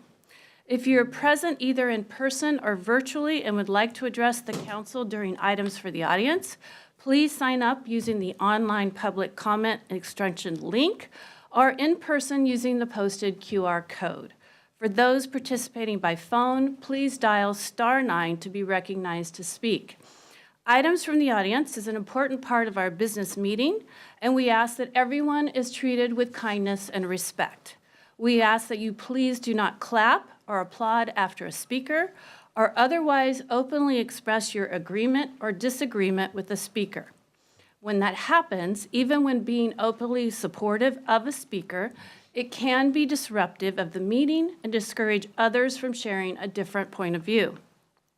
We discourage people from using obscenities and personal attacks, and we ask that you direct your comments to council. Because they can be disruptive, signs and placards are not allowed in council chambers during our meetings, regardless of content. As a reminder, state law does not allow items from the audience to be used for promoting or opposing a candidate's campaign or a ballot position. Kirkland prides itself on being a kind, respectful, and welcoming community. We want everyone to feel they belong in council chambers, expressing their viewpoints regardless of content. Thank you, everyone. City Clerk. The first speaker is Luke Travis, followed by Dylan Hansen and Kurt Dresner. Luke Travis, welcome. How many total people? How many? Good evening, Council. I'd like to ask a question tonight, which is, who should be able to live in Kirkland? Should people who work here be able to live here? Even people who say are baristas at a local Starbucks? My mother is actually a barista at a local Starbucks up in Juanita. And she is able to live in Kirkland, but certainly not on her paycheck alone. No, she also needs a Social Security check, and she needs assistance from her children on top of that. A lot of her coworkers and other people in our city who work in low-wage jobs are not this lucky. They don't have alternative income streams. And a lot of them cannot live here, and they're forced to go elsewhere, like up to Monroe. We're glad that our mom can be close by. She's already fallen once last year, and we really want to be there for her if she needs our support. But not everyone is that lucky, and they have to make long commutes. And I hear people worrying about traffic, and honestly, if you live close to your job, you create a lot less traffic. Speaking of which, as you probably suspect, I'm in a slightly higher wage job, thankfully. I'm glad I can help my family out with that.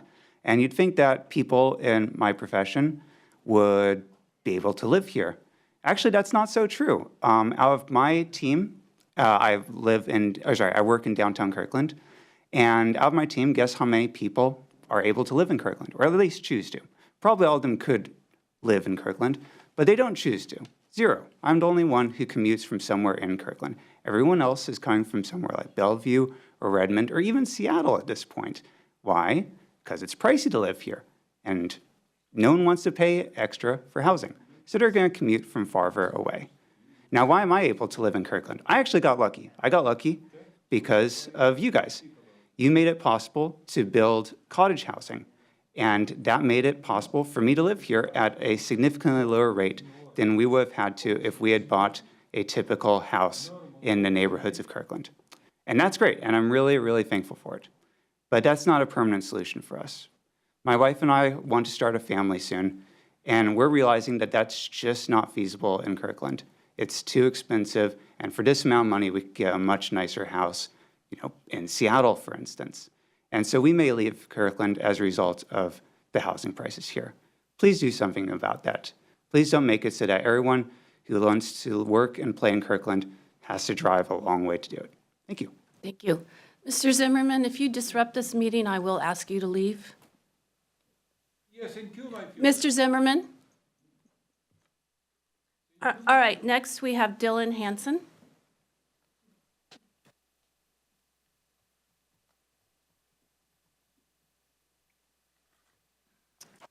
Good evening, City Council members.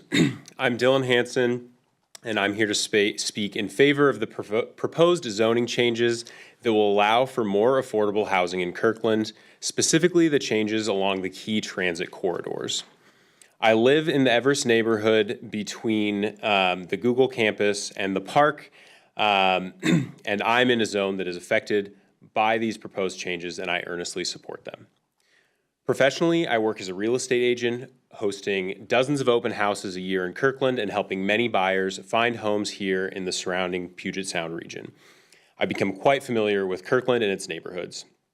There's two types of clients that I commonly encounter when I help people search for homes in Kirkland and on the east side. The first is young professionals who want to stop renting and want to start building equity in a home.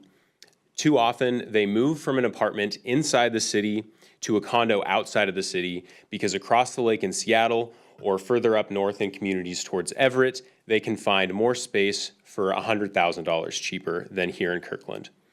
The other common client that I work with is a young growing family who's looking for more space and a great school district. Too often, they find that they can't afford a home despite having two well-paying jobs and several $100,000 in equity available. Or the homes that they could afford simply don't exist and the available options are too large for their needs. These clients too end up leaving the city. I love helping my clients find the home for them, but it's heartbreaking to see them give up their dream of living in Kirkland. When looking through the last year of sales in Kirkland, a massive chunk of the housing supply in Kirkland is large single-family homes over 2,000 square feet or small condos under 1,300 square feet. For both of these, it's very uncommon to find a single-family home for under $1.3 million or a condo under $500,000. This is quite literally missing middle housing, and I see it particularly pronounced along Market Street, 6th Street, and 108th Avenue. Increasing affordable housing along key transit corridors is a great step in alleviating these housing shortages that I see daily in my work. This will allow for more condos and smaller single-family homes, keeping people in the city. New and current residents will be able to grow with the city instead of leaving it because they're priced out of options. Kirkland is an incredible place to live, and I'm proud to call it home. I support these proposed changes along our key transit corridors, and I look forward to their implementation so thousands more can call Kirkland home like me. Thank you for your time. Thank you. I have Kurt Dressner next. Following Kurt will be Eddie Nieves, Stephen Clark, and Martin Stoddard. Thank you. All right, I'm not going to be able to match Dylan's eloquence because I'm also not as well prepared. But I just wanted to say a couple of things. The first is, I know back in December, a bunch of you came to a presentation about the history of exclusion in Kirkland and the ways in which people were kept out of the city. It was kind of hard to watch at times, kind of hard to imagine what it was like in those rooms where people were making these decisions that would decide who gets to live in the neighborhood and who doesn't get to live in the neighborhood. But less and less, I'm realizing that I don't need to use my imagination as much anymore, I guess is what I'm trying to say. Because when we make decisions about where we can build apartments that are affordable to renters in our communities, when we decide which neighborhoods are going to be the exclusive province of the ultra-wealthy, that's just another continuing thread of that history of exclusion. So I also want to speak in favor of adding more homes and more housing along our transit corridors where we're best positioned to add it, and making sure that, like Luke before me said, the baristas that serve us our coffee, the teachers that instruct our children can live in our community, not only because it's the right thing for them, but also because it's better for us. And that's all I want to say. Thanks. Thank you. Folks, I have 3 that just spoke in support of affordable housing. So next, we're going to Eddie Nueves.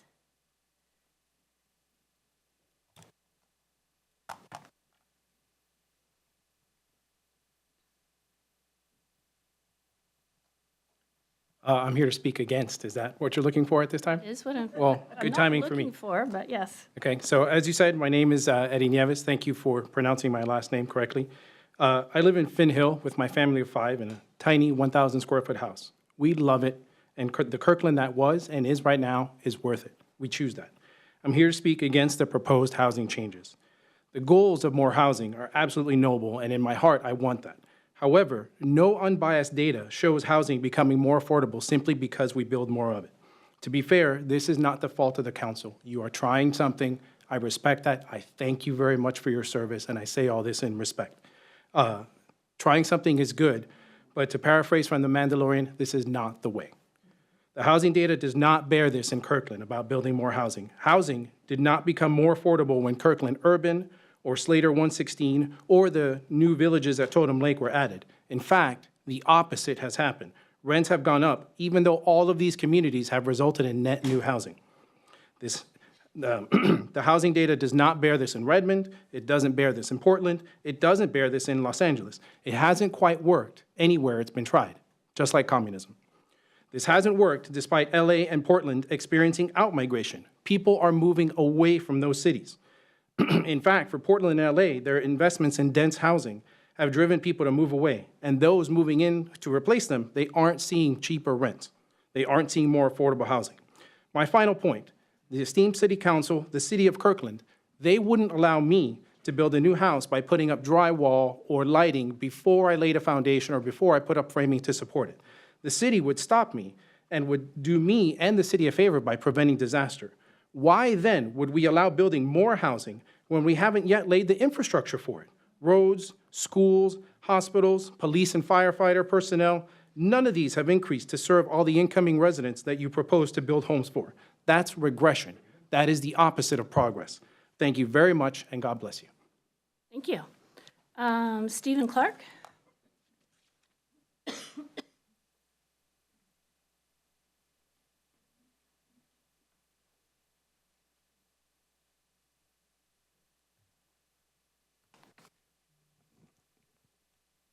I'm here to speak about Goat Hill. To address an issue and resolve a situation, you first have to define the problem. There have been comments made during these meetings regarding the concerns of landslides, storm drainage, and issues of maintaining the beauty of Goat Hill. The unfortunate truth is none of these issues is really the problem. The problem with Goat Hill is that access to that area is terrible. Every resident that ever bought a home on Goat Hill knew the access to the area was a problem when they purchased the home, but they accepted that situation at the time. Unfortunately, through the years, they've grown tired and frustrated with the situation, and the thought of new development on top of the hill, adding more traffic to it, has brought us to this point. Access is the problem, and this is what we should be discussing tonight, and this is what you should be addressing in your recommendations. Changing the floor area ratio from 50 to 40% doesn't address the problem. A 3,000 square foot home is going to generate the same amount of traffic as a 2,600 square foot home. All this does is punish the current landowners that haven't developed their lot. Unfortunately, it's a simple answer. It's to do, and everybody can go home and feel like they've tried to deal with the situation. But the unfortunate truth is they haven't, despite their good intentions. One idea the city has considered to address the access problem is the formation of an LID to finance road improvements to the existing Goat Hill access road. Unfortunately, I'm not that sure that current access situation can really be improved on. The main problem is the geometry of the hairpin turns at 1/16th and 1/17th, and 1/17th and 1/18th. In both these cases, there's a great deal of elevational change between these two streets, and there just isn't enough room to gracefully make those transitions. Whatever changes are made will require constructions of very expensive retaining walls, and those costs are going to be handed down to the residents of Goat Hill. Another idea to improve the access to the area is to provide the entrance from the north. It's my understanding that the city once proposed a plan to provide access to the area from the north, but for some reason it was shot down. If Goat Hill was divided into two areas, north and south, with an entrance from the north providing access to the north area, and the current entrance from the south providing access to the southern area, I think this situation would be a lot better. A gate could be installed between the north and south area to stop residents from cutting through the area, which might be a concern. And the local residents could be provided with an app to open the gate should they choose to go out the other direction. The problem of access to Goat Hill is not going to go away, and the residents are going to come back in some future date and ask the city to solve the real problem. But at that time, future construction in the northern area will make it even harder to address the problem of improving access to Goat Hill. Thank you. Thank you. Marilyn Stoddard? Martin, sorry. I had my glasses on too, sorry about that. And Mr. Stoddard will be followed by Kyle Sullivan, Karen Lightfeld, and Alex Krimkevich. Good evening, and thank you very much for providing me the opportunity to talk this evening. I'd like to share some comments and suggestions on the comprehensive plan, in particular the land use aspects of that. I have deep reservations about the current proposals and the path that the Council and the Planning Permission appear to be on. I believe it will irrevocably change Kirkland and should be opposed in its current format. Firstly, let's think about principles. I moved here to Kirkland 2 years ago. We used to live in Redmond for several years. We love the environment that we've moved to in the Norkirk neighborhood. I believe any plan that you consider and agree to should at least consider 3 key principles. First, character and charm. So recognizing that we should preserve the uniqueness that is Kirkland. Recognize that all towns and neighborhoods are not created equal, and also that once the character is lost, it's very hard to recreate. Secondly, community. Any plan should seek to strengthen and retain the sense of togetherness, community, and participation. It should bind together, not create friction amongst those that live there. And thirdly, continuity. We should accept that progress is natural, but we should take a measured, stepwise approach that builds on the past and blends in with the current environment. So those are principles. Let's look at the plan itself that you're considering. I believe the plan before us is flawed on 3 key fronts. Firstly, I believe it's overreaching. The plan goes too far in its permissions for increased housing density and intensity. In fact, it exceeds those required by the growth targets and the growth mandates, while creating potentially radical changes to the targeted communities.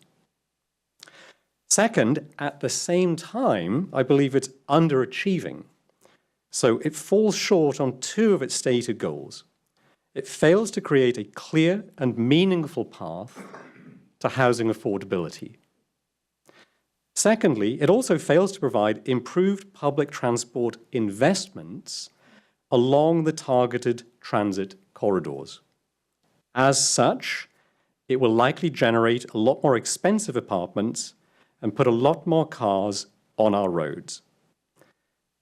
So I instead urge the Council to consider a planning commission and urge them to come back with a more nuanced and targeted and thoughtful plan for progress.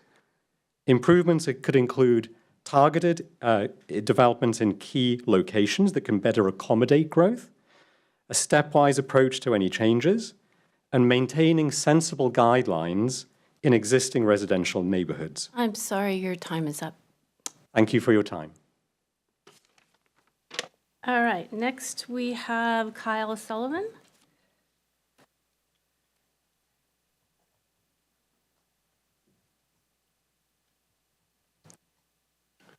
Good evening, Mayor, Deputy Mayor, council members, staff. Let's see, well, I'll refrain speaking about housing, but Houghton Village.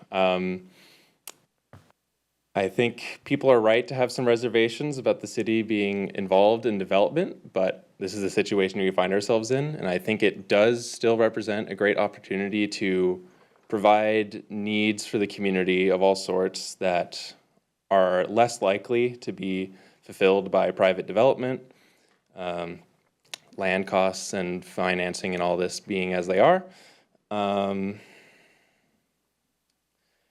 I appreciate that a lot of things are still on the table for this site, and I appreciate the outreach to the community. I think it's really difficult at this stage because so few things are nailed down that it's hard to talk about, ironically. So I look forward to some more concrete options being looked into, because I think that will make it easier to present fewer options to the city so they can give a more nuanced opinion rather than, sometimes having less choices is actually helpful. I know I struggle with strongly open-ended questions. So I look forward to seeing what is possible there. Again, I think it's a very innovative project, as has been said, but I think it presents a good opportunity to build something that wouldn't be here otherwise. Thank you. Thank you. Karen Lightfeld is next, followed by Alex Krimkevich and Alex Zimmerman. Karen Lightfeld. I'm just going to wing it tonight, but I'm Karen Lightfeld and council. I'm a Goat Hill resident, so I'm here to address the moratorium and to ask you if we couldn't extend it till a few more problems were solved. I think the city has done a lot of work communicating with the residents to figure out what it is they want as far as building regulations. But the issue is still the roads. And a road improvement district, I read the white paper on that. That's going to cost the city a lot, takes lots of, money. And I don't think the residents will accept it, and it'd probably be a decade away. Meanwhile, I'd like to suggest, just for safety reasons, that part of the moratorium be that those hairpin curves be fixed so that cement trucks and lumber trucks and all the different vehicles that come up there and get stuck and close down the road for like 4 hours so that people can't get down off the top of the hill. They can't get their kids to school on time. They can't get to the doctor. Emergency vehicles can't get up. But especially the top hairpin turn, if that one could be fixed so the road doesn't get blocked there, it would be a big help for the whole hill until we can come up with something else. And also, we have one blind spot on the hill that we keep thinking is going to be fixed, but it seems that nobody wants to take responsibility for it. Right now, we have every kind of construction equipment on the hill that you can imagine. Everything is there. Dump trucks full of dirt going up and down, one right after another. It'd be very easy to shave off this blind spot. And they're doing work there already anyway, but nobody takes responsibility. It shouldn't be the drainage people. It shouldn't be I don't know who else. We've talked to so many people at the city, different departments. So that's another issue I'd like to bring up. And then also, the drainage project on the hill has been horrendous, and I know the city must know this because it's got to be costing millions. They're only like this far up the hill on a project that is probably this long. So it'd be very helpful if we didn't have a lot of construction trucks from people building new homes going up there at the same time. This morning it took me half an hour to get off the hill. I live at the bottom of the hill. So, adding that many more vehicles would be a problem. So whether it's an extension or maybe cut it in half and we accept the building regulations, however, the road has to be addressed. Thank you. Thank you. Next, Alex Krimkevich. Yes, thank you. Was I close? You just about nailed it. Thank you, I do appreciate it. It's a bit of a rare treat. City Council, thank you for having us today. My name is Alex Krimkevich. I live in Weston Market with my wife and 3 kids and 1 more on the way. Your proposed comprehensive plan looks to uproot my neighborhood in nearly its entirety. It's wildly unpopular with people here and across the city with whom I've spoken. Hopefully it's not too hard to see why. If we were interested in density, we would just take a short stroll across the lake to Seattle, and we would enjoy everything the city has to offer. That we haven't sort of says it all. That choice is available to everybody in Kirkland. We've opted to stay here, so sort of suggests most current residents just aren't going to be very keen on the plan. That being said, we all do understand we have a public duty beyond our own interests and desires, and one aspect of this is addressing the affordability crisis. Unfortunately, I think there's little reason to believe the comprehensive plan is actually going to do that. Several speakers here have lamented the inability of their family members to buy single-family homes. More single-family homes aren't on offer with the plan, so I'm not going to address that. But I do want to talk a little bit about the density. Let's imagine that the plan succeeds sort of modestly and we manage to increase density to Seattle levels. Will the resulting apartments be any cheaper? Probably not. Seattle is hardly cheaper than this place and arguably more expensive. Say you succeed even more and get density up to San Francisco levels. Will it be any cheaper? Again, empirically, no. It will be more expensive still. And if you wildly succeed and turn this place into the next Manhattan, again, it looks to be even more expensive still. While the remedy of more housing is theoretically sound, empirically, it looks like doing infill and increasing density just makes things more expensive. The new residents won't be enjoying affordable housing. They'll be young, rich kids going out to bars and drinking, which is fine, but it doesn't address the goals of the plan. That's about all I want to say. I do want to add that there's been a bit of a general feeling with people with whom I've spoken that the council has been somewhat neglecting the needs and wants of the current flesh and blood residents in favor of hypothetical future residents. We hope that dynamic can change a little bit in the future, and we can continue to work together to make this great city even better. Thank you. Thank you. City Clerk? The next speaker is Alex Zimmerman, followed by Josh Friedman, Gianna De Leon, and Noel Nabbit. Thank you. Mr. Zimmerman. Yep. Sie Heil, my dirty damn Nazi fascist junta, a pure bandito in killer. My name Alex Zimmerman. I want to speak something about, no, first I want to speak about, you use word respectful 3 times.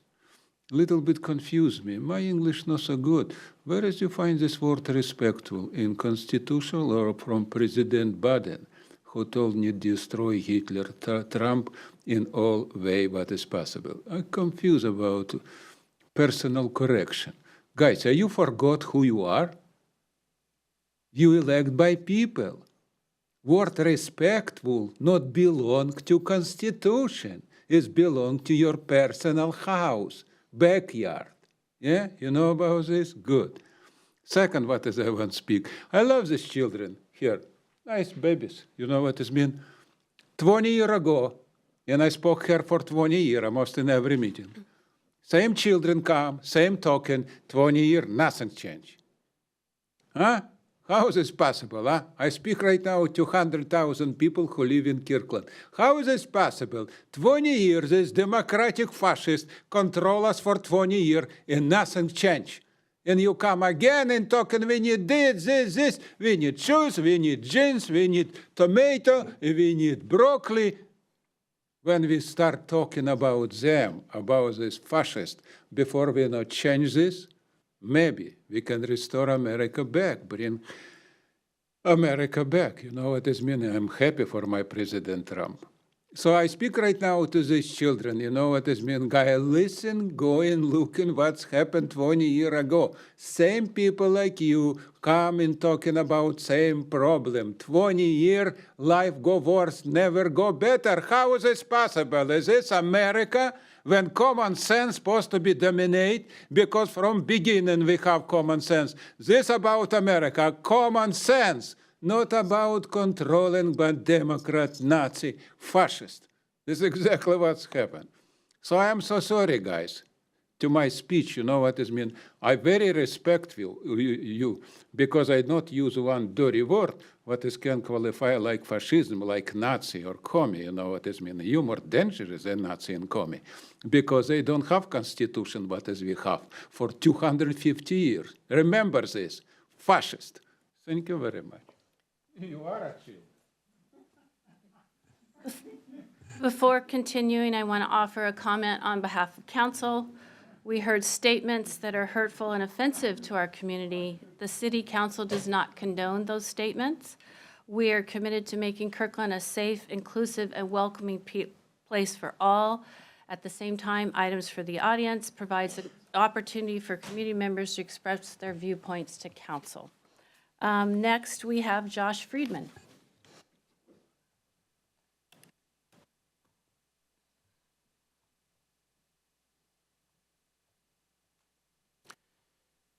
Mayor Curtis, Deputy Mayor Arnold, council members, and staff. Thank you for the opportunity to comment here tonight.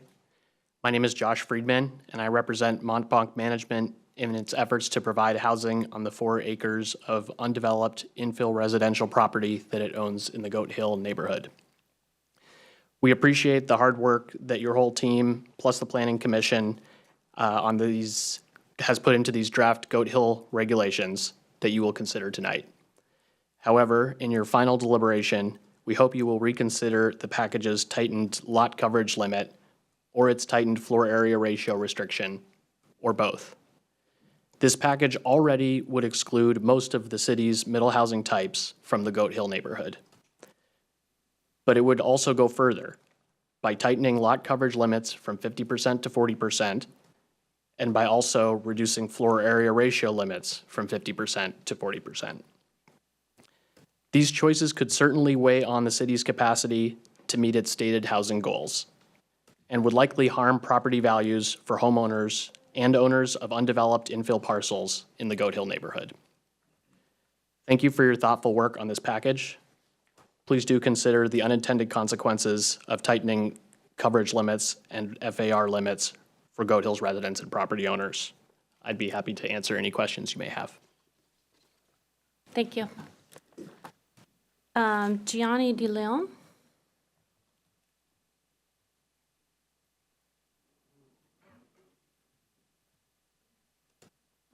Hello, I'm Gianna De Leon. I am a, sorry, I apologize, I'm a bit nervous. Don't be. Thank you. But I am a high school student in the Kirkland area. I'm also a resident of Goat Hill, and I've lived there for my entire life. So I would like to be speaking on the Goat Hill moratorium today.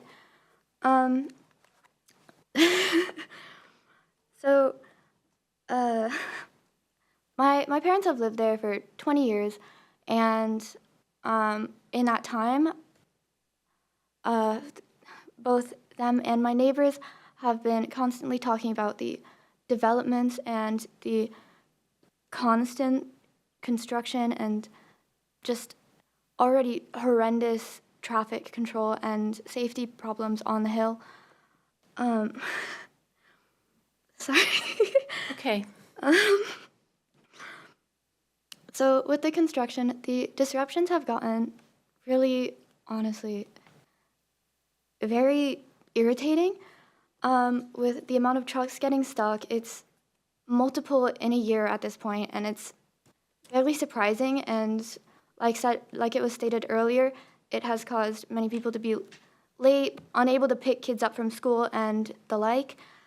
And it's overall just not great at all, especially for the new generation of kids who have been brought up on the hill, and the all the kids who are starting to learn how to drive, especially.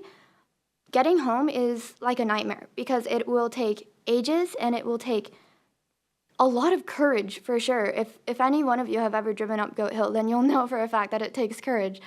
But driving up there is absolutely terrifying, especially when you meet another car head on and, you can't really go off to the side of the road because they're is no side of the road. Otherwise, you'll literally just drive off the side of the hill.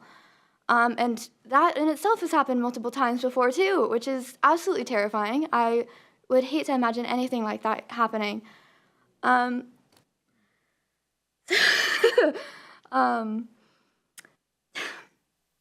Yeah, there's on the parts of the hill that are somewhat like structured for people to be able to drive safely along the hill, there are at most maybe some fences or something like that, but even that is not enough. We're driving cars, you know, and those things can get pretty big and bulky. It's not enough space. It's not enough room. It's not enough area for bulky, large construction vehicles, especially. Gianni, I'm sorry. It's Oh, okay. dear. It's all good. Yeah. You're out of time. Okay, yeah, thank you so much. Thank you. And if anybody's wondering about my math, I counted 3 Goat Hill access and 1 response to the moratorium amendment. So, City Clerk? The last speaker who signed up is Noel Knappett. Noel Knappett? Mr. Knappett?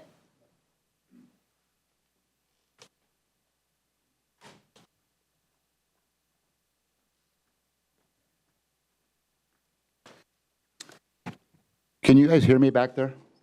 Okay, so I couldn't hear one word of all those 5 people that just spoke, okay? My name is Noel Knappett. I grew up here in Kirkland, Washington, went to Lakeview Elementary School, Kirkland Junior High, Lake Washington High School, and Washington State University. And I really regret speaking tonight, but I don't know what you city council people are doing. I don't know if you people grew up here, but what you're doing with the growth here in Kirkland is ridiculous, okay? If you're gonna develop properties, you need to put that out to vote, okay? By the public here. You don't make these decisions on the development going on, okay? There is so much development going on. You got Totem Bowl up here. You got up by Costco, by Petco. You got the Metropolitan, by the Metropolitan Market. You got by Goodwill. You got 6 tower cranes in Totem Lake, okay? It takes me, not now, traffic's not bad right now, but 2 months from now, it will take me, I live up in Houghton, okay? I have a $3.5 million home in Houghton. I have several rental properties. It'll take me a half an hour to go just from the Metropolitan Market to get downtown Kirkland. And wait till all this other development comes into place. Each condo, each apartment's gonna bring 2 more automobiles. You got 4,000 condos and apartments going up in Totem Lake. So that means there's gonna be 8,000 more cars on the road. What are you people doing? You buy this Northeast 70th property up here and you want to put a crack and seat in? What gives you the right to make that decision? Okay? You're not a developer, okay? What gives you the right? Okay? I don't understand. And then I talked to Kurt Triplett several about a year and a half ago. Where are all the right-hand turn lanes on Northeast 85th? Okay? Where are the right-hand turn lanes on Northeast 85th? The developer puts a big, huge complex in there, and they have to pay for the road improvements. Do you ever go down to Palm Desert, Palm Springs? You go to an intersection, it's a little bit different land than we have here. But you go up to an intersection, and there's 20 lanes, and then it converts into 2. There is no road improvements here whatsoever, okay? And, you know, I just thoroughly regret speaking here tonight. And I don't know what you people are doing, okay? I honestly do. But you're not improving my city, which I grew up in, and I don't think none of you guys grew up here the way you're doing what you're doing, okay? That's my guess. I have no proof of that. Okay, I am so frustrated. In all your taxations, you know, the 80 years and the datas, they're all bad, okay? I can live with that. That's fine, okay? You know, but what you're doing here is so wrong. And not one of my friends or my family or my neighbors like what you're doing. No one likes what you're doing. Thank you. You're welcome. Time is up. How's that? Good. Yeah. City Clerk? No other signups. All right. Thank you, everyone. We are now closing items for the audience. And We are moving on to our consent calendar. Before I have a motion, I would like to ask Deputy Mayor Arnold to present the audit of accounts. Thank you, Mayor. We had payroll in the amount of $4,468,074.88 and bills in the amount of $7,536,892.39. Thank you, Deputy Mayor. Is there a motion to approve the consent calendar? So moved. Second. It's been moved by Councilmember Black, second by Councilmember Sweet to approve the consent calendar. All those in favor, please say aye. Aye. Any opposed? Motion carries 7-0. All right. We are now moving on to our business agenda. Our first item is code amendments related to the Goat Hill Development Moratorium. City Manager.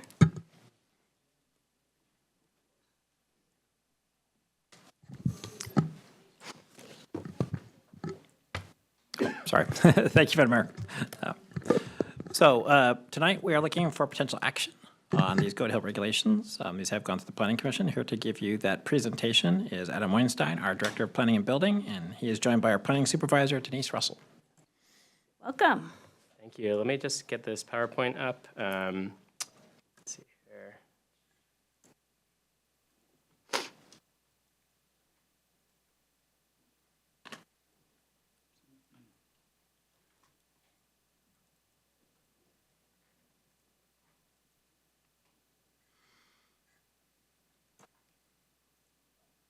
All right.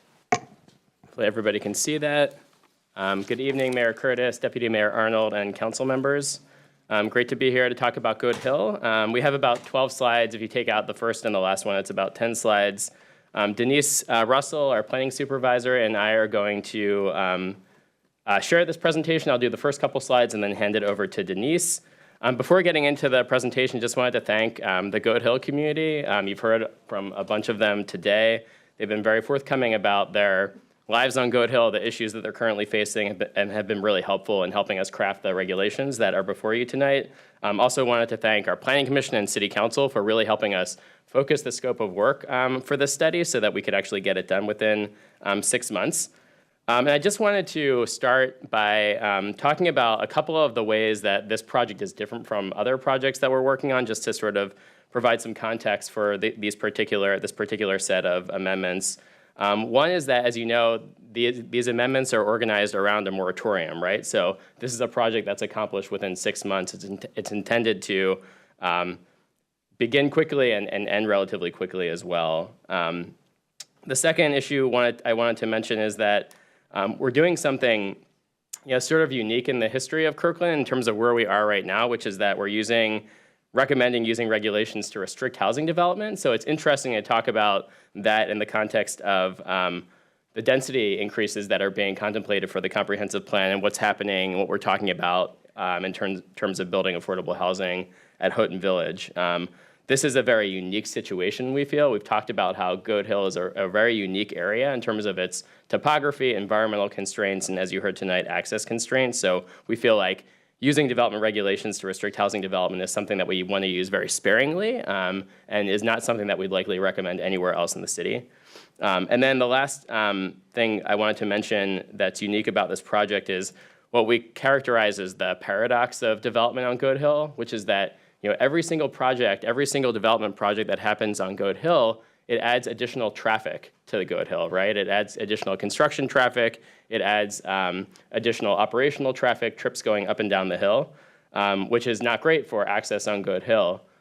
On the other hand, every development project that happens on Goat Hill, every new house that's built on Goat Hill improves the stormwater infrastructure on the hill and then also improves the right-of-way. It typically widens the right-of-way and makes it easier for people to get up and down the hill. So one of the themes behind our code amendments is that we want to reduce development allowances and reduce development pressures on Goat Hill, but we don't want to preclude the ability to build housing on Goat Hill because we feel like some development, limited development of housing on Goat Hill is something that can actually help solve some of the problems on Goat Hill. So this is our agenda for tonight. We'll have the staff presentation. If you have any questions, feel free to interject and ask them, and then you can consider the code amendments. This slide right here really summarizes the scope of work for the Goat Hill study that was that you endorsed on April 2nd. We'll talk about the code amendments themselves in more detail, but I think this chart here provides a good overview of the disposition of each of the scope of work items. The one thing I want to talk about before getting into some of these details is that, again, you've heard this tonight, but we've heard really loud and clear that lack of adequate access, lack of adequate roadway access on Goat Hill is a major concern. It's probably the biggest concern that people have on Goat Hill. A solution to that is not something that can be accomplished during the moratorium study, but we provided some tools to address future roadway issues, and we also think that, as I mentioned, future development is really part of the mix in helping solve some of the problems on Goat Hill. So just to go through this list really quickly, code amendments to reduce development allowances, I think this is the big move in the code amendments that are before you tonight. And as you know, we are proposing eliminating the ability to build most middle housing, detached ADUs, and then limiting floor area ratio and lot coverage. Second item is considering new construction regulations and requirements. We feel like those can best be addressed through the SEPA process for sizable projects. So projects of 5 units or more on Goat Hill will be required to go undergo a detailed analysis, and part of that analysis would look at the need for new roadway access to serve those projects. Alternative policies regarding land clearing, we are recommending as policy items new bonding requirements and vegetation requirements. Bonding requirements so that we can fix everything from damage to roadway that happens during construction projects to fixing retaining walls, and then vegetation requirements to make sure that development sites that languish over a period of time don't just have plastic sheeting on them for years and years, but a native seed mix that can help grow some native vegetation. We also looked at construction metering. We are recommending not pursuing construction metering due to a variety of administrative issues related to that and problems with delegating our permitting authority to private property owners, but that is something that we're interested in doing. Obviously, construction traffic on the Hill is a major issue, so we do want to try to figure out ways to reduce that. And part of the reduction in construction traffic relates to reducing development pressures on Goat Hill, and part of that is achieved by reducing development allowances on Goat Hill. And then last but not least, we talked about a road improvement district, which is detailed in your white paper. So this is just a summary of public comments that we've gotten, and I'm not going to go through all of these in a lot of detail. Definitely heard this comment tonight that the moratorium should be extended until the stormwater project on the Hill is constructed. We don't think that is something that's legally defensible. We believe that the moratorium should only last as long as we need to study the issues on the Hill that can then lead to changes in development standards. Second, the existing roadway system is really dangerous. The city should identify new emergency access routes on Goat Hill. Agree completely with that, and that is something that could be studied as part of sizable development projects on Goat Hill, and then also a roadway improvement district, which would come with a comprehensive road study. Are we holding developers accountable for road repair? Just want to say very resolutely, yes, we are. We take bonds from them and other financial securities, and we make sure that roads are repaired on Goat Hill after construction happens, if that needs to happen. And then last but not least, the only other public comment I'll mention is, concern about the impact of eliminating middle housing types on the city's housing capacity. And again, agree with that completely, but we do feel like Goat Hill is a very unique place and warrants a relatively extreme measure in that regard. Before I hand it off to Denise, just wanted to show this map, which shows redevelopable and vacant parcels on Goat Hill. The key point we want to make here is that there are a number of parcels on Goat Hill that can be developed or redeveloped. So the potential impact of future development on Goat Hill is very real. There's something like, I think, 280 parcels on Goat Hill and about 45 vacant parcels on Goat Hill that could be redeveloped. So substantial remaining development capacity on Goat Hill. And with that, I'll hand it over to Denise.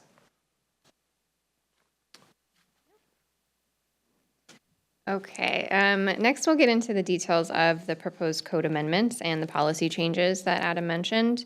The first item is the proposed overlay zone.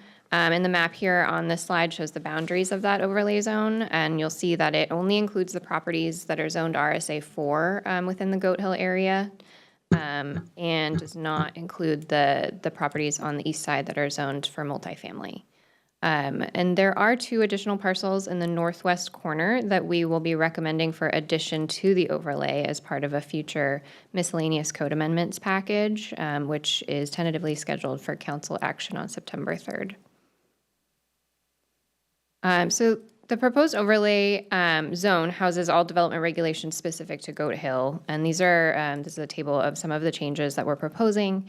The maximum lot coverage and floor area ratio right now is currently 50% of total lot size, and we're proposing to reduce that to a maximum of 40%. And we believe this modest reduction will help development pressure or help development preserve existing vegetation, aid in better stormwater infiltration, incrementally reduce development pressures, and reduce transport of construction materials with these slightly smaller houses. And we decided to propose the 40% instead of 20 or 30 to reduce the burden on existing residents who may want to renovate their homes in the future. And if their homes are already at or near that 50% maximum floor area ratio, they would be considered non-conforming and would be subject to our non-conformance regulations in Chapter 162 of the zoning code. Middle housing, including cottages, carriage units, and 2-3 unit homes will no longer be allowed within that overlay area. And the intent here is to reduce traffic associated with new households and reduce infrastructure demands introduced by that higher density. And we also propose to eliminate detached ADUs. So currently each single family home can include 2 1,200 square foot ADUs, either attached or detached, which can then be sold independently. And attached ADUs with this proposed amendment will still be allowed, but only 1 per single family dwelling. And we would require the inclusion of 1 off-street parking space for that ADU to avoid residents parking on the street. So as Adam mentioned, lot sizes on the Hill vary widely. There are approximately 45 undeveloped parcels and several more that are identified as large enough to be subdivided. And about half of the lots are less than 7,600 square feet, which is the current minimum lot size. And several are around 5,500 square feet. So generally with a 5,500 square foot lot, a developer could theoretically build a 2,200 square foot home with the new 40% FAR regulation. And as you can see from the graphics here, FAR is a tool we can use to help reduce the scale of buildings and reduce the paved area on a lot. And many of the homes that are constructed or that were constructed in the last several years were built to the maximum allowed lot coverage and FAR. Okay, so staff is also proposing changes to Public Works Policy G12, which includes special requirements for projects on Goat Hill. The revisions include providing a minimum $50,000 performance bond to remedy the erosion control and other issues at the site, as Adam mentioned previously.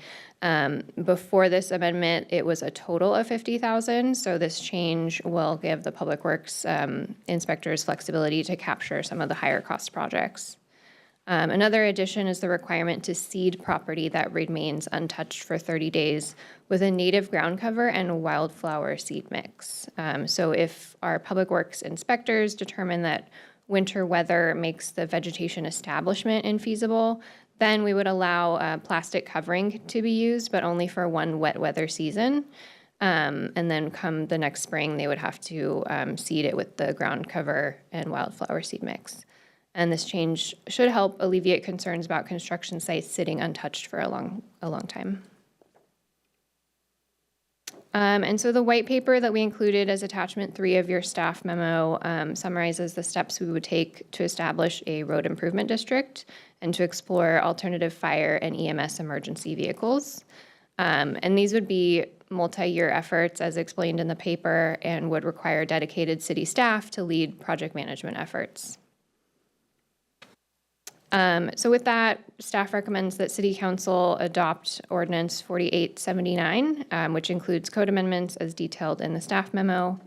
And if this ordinance is adopted tonight, the development moratorium will end at midnight on August 6th. Available for any questions. Thank you. Thank you, Denise. Council? Councilmember Tim Chisholm? Has there been any more discussion about a package collection point at the bottom of the hill or how to mitigate that issue? We did look into that a little bit. It's really meant to be a private endeavor, so it's not something that the city would be able to initiate, but we would be able to help community members if they were interested in establishing that.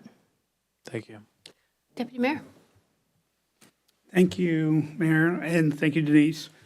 I've got a question about the removal of the middle housing requirements. We did these citywide in, I believe, 2018, 2020. And since then, the state legislatures had a requirement that these be allowed in cities. When we, as a council, adopted these, we took great pride in adopting them citywide. Now we're saying, okay, here's a miss in an area that that such are not appropriate. But given HB 1110, what exceptions are we relying on to say we can eliminate or have this as an exception? Yeah. Thanks, Deputy Mayor Arnold. So obviously, HB 1110 was written with not a lot of exceptions, right? It was intentionally written like that. That's something that we would certainly take to heart. We're very early in HB 1110 implementation at this point. We're currently just scoping out what that work is going to look like, and probably will happen in multiple phases. But there is one exception in HB 1110 that allows cities to exclude areas that have critical areas from the density requirements in HB 1110. So those critical areas include everything from streams and wetlands to steep slopes. And as you know, the vast majority, the entirety really of Goat Hill is encompassed by critical areas that include steep slopes and landslide hazard areas. And there are also lots of streams and wetlands as well. So we'd probably look to that particular exception in allowing these currently proposed code amendments to persist beyond HB 1110 implementation. Thank you. And then secondly, we've heard a lot about blockages that happen fairly regularly on Goat Hill from construction vehicles where people can't get up or down off the hill, or whether garbage collection is blocked, where these are life safety issues for residents. They may have monetary costs for residents in the case of the garbage collection. Are there we looked at other enforcement actions. If this is happening regularly, any construction firm that's doing work on Goat Hill should know better and want to have what financial penalty for it. What tools do we have for that, or is that something we could look at separately in the future? Yeah, I'll probably hand it over to Chief Harris if she's willing to respond. But yeah, it's illegal to just have a car be in the middle of the road, not moving, and that's something that the police department can assist with. Chief Harris, do you want to respond? Yeah, just comment that there is an RCW rules of the road, RCW 4661, and I don't have the specific citation after that, but it is illegal to stop or stand in a roadway that you're prohibiting other traffic from moving at that point. That's kind of the basic. Is that something that has an escalating series of fines where we could go after repeat offenders? No. Okay. So separate from these particular zoning code amendments, I'm wondering in the future if there could be a look at whether there's code enforcement as a tool or other things within the KMC that we could do from a public safety standpoint to have a serious financial disincentive for blocking Goat Hill. But I think that is something that could be worked on independently and support the amendments as proposed by staff. Thank you. Thank you. Councilmember Pascal. Thank you. I had a question, another question. So could you bring up the map that was on slide 6, I think it was? The next one. Yeah. So I raised this earlier with the city manager today because I was looking at this map and I noticed that the couple parcels there to the west of the Wu properties weren't highlighted. And those properties, if they were to develop, would take access from the Goat Hill roadways. And so I think you addressed it earlier, that those were missed and that those would be included into these these regulations would be included for those parcels in subsequent update as part of the miscellaneous zone amendments. And so I think that's good. The question is, all the other maps in the presentation include those parcels. This is the only map that doesn't. So it seems like the analysis included all of those. So I guess I'm not really understanding why we can't include those. Yeah, apologies. Yeah, this was just simply a mapping error, and you're correct, Councilmember Pascal. All of our analysis has assumed that those two parcels, and I don't know if you can see my cursor, but it's this one right here and this one right here. This parcel to the north of those will ultimately take access if it's redeveloped, if and when it's redeveloped from the north. So these are the parcels, this one here and this one here are the ones that should have been included in the zoning code overlay. Our analysis, including our SEPA analysis, took those into account, but we simply, the noticing, I would say, also went out to those property owners, those two property owners, but the map that was included in the notice did not show that those two properties were included. So that's why we feel the need to make sure the process is, as it should be, and to do additional noticing to those property owners to show that those two properties are within the zoning overlay. But you're right, the analysis that we did take those into account.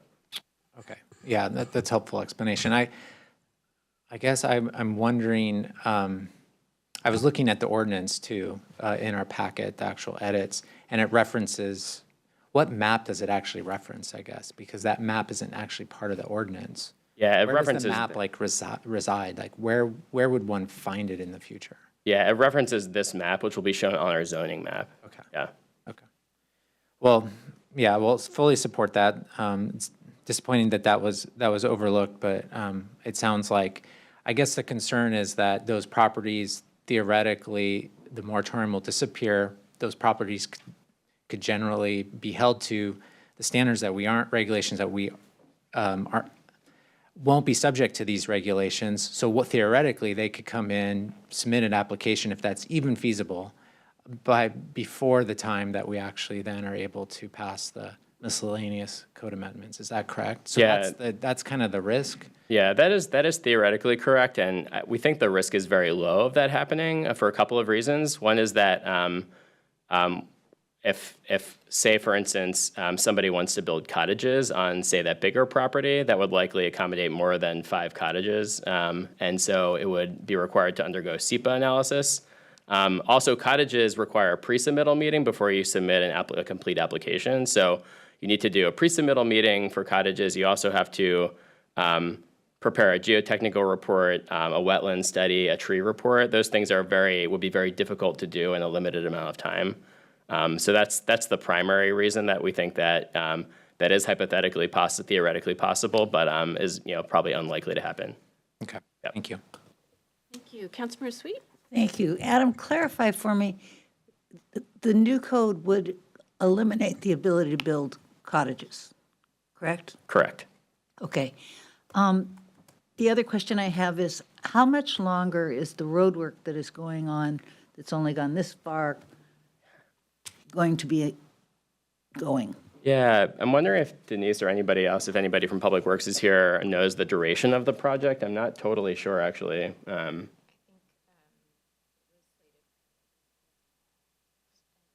Okay.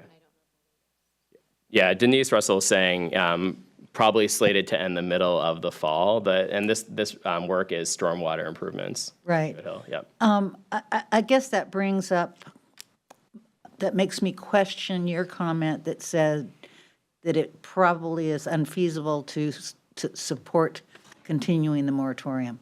I think the safety concerns alone would warrant consideration of extending the moratorium. Anyway, I guess I'm going to be asking legal to weigh in on that at some point in time. Because I'm afraid to drive up Goat Hill. And I will drive it on my scooter, but I will not drive it in my car. So the comments made earlier are very real. I also believe that the exceptions that you described in your opening statements are very real. This is a unique area of our city. We inherited it with huge flaws in terms of the transportation system.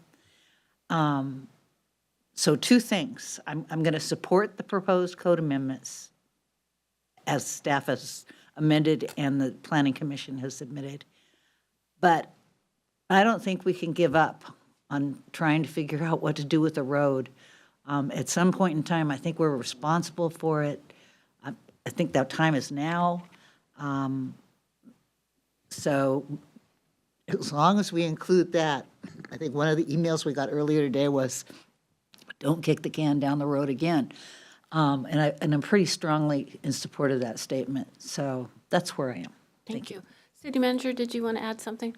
Yeah, I just wanted to add, so Chuck Dave, our Public Works Director, is online, can speak a little bit to the projects that are happening. She asked about when they are going to finish, so. Yes, I'm happy to speak to that. We have 2 simultaneous projects happening up there, working with PSC and then a contractor for us laying down the storm water lines. And we do anticipate in coordination with both of those contractors that the construction should be over around October. But again, there could be potential delays. We're just monitoring the situation carefully. Thank you. Did you want to add anything else? Okay, thank you. Councilmember Black and then Councilmember. Thank you, Madam Mayor. So I just wanted to, I guess, springboard off of Councilmember Sweet's comments and ask the question, what we've heard throughout this process, and this discussion has gone on throughout my almost 5 years on the council and long before I was on the council. It's often, if not always, about the road and the access, including separately emergency access. We have some ideas and proposals that are separate from the code amendments that are before us tonight. We have some ideas and proposals. I just want to get a sense from staff, when are we going to revisit? What's the timeline for us to hear back more concrete ideas for what we can do to address the road situation, if nothing? For example, emergency access from the top of the hill, or more on the more concrete ideas on the RID. So a little bit that honestly depends on the city council and your desire to have something more specific and how much you want to fund it. So we probably talk about that during the CIP process that we bring to you in a couple months, and we can talk about options like feasibility studies and other options that you might want to consider. And then council can make a decision about how fast you want to pursue any of those options. None of them are without huge cost or some controversy. So, but we can bring you options when we come to you with the CIP. Thank you for that explanation. I can't emphasize enough the extreme nature of the challenges we face with Goat Hill. That's what's, throughout the discussions that we have over many years, what is always coming out of those discussions is just the incredibly unique nature of Goat Hill, and the extreme nature of what we're dealing with. Lots of solutions have been discussed by us. Lots of solutions have been discussed by the public. A lot of them are extremely expensive, some prohibitively so, and then some of the solutions discussed can also be extremely intrusive, some of them prohibitively so. So, just emphasizing what you said, City Manager, extreme situation, for sure, extremely complex. But I think it would be, it's good to have a sense of timing on when we can have further discussions. Thanks. Thank you. Councilmember Tim Chisholm has a follow-up, and then Councilmember Pascal. Quick question, if we choose to support the ordinance as suggested by the Planning Commission, do we need to extend the moratorium? No, you don't need to extend the moratorium. The work is complete, and so the moratorium will go away at midnight on August 6th, and adoption now will give us, and then the expiration of the moratorium on August 6th will give us some time to get our procedures back in order for accepting applications and changing GIS layers and so forth. So. Thank you. Councilmember Pascal? Mayor, I'd like to move ordinance 4879. Second. It's been moved by Councilmember Pascal, second by Councilmember Arnold. Any more discussion? Councilmember Pascal.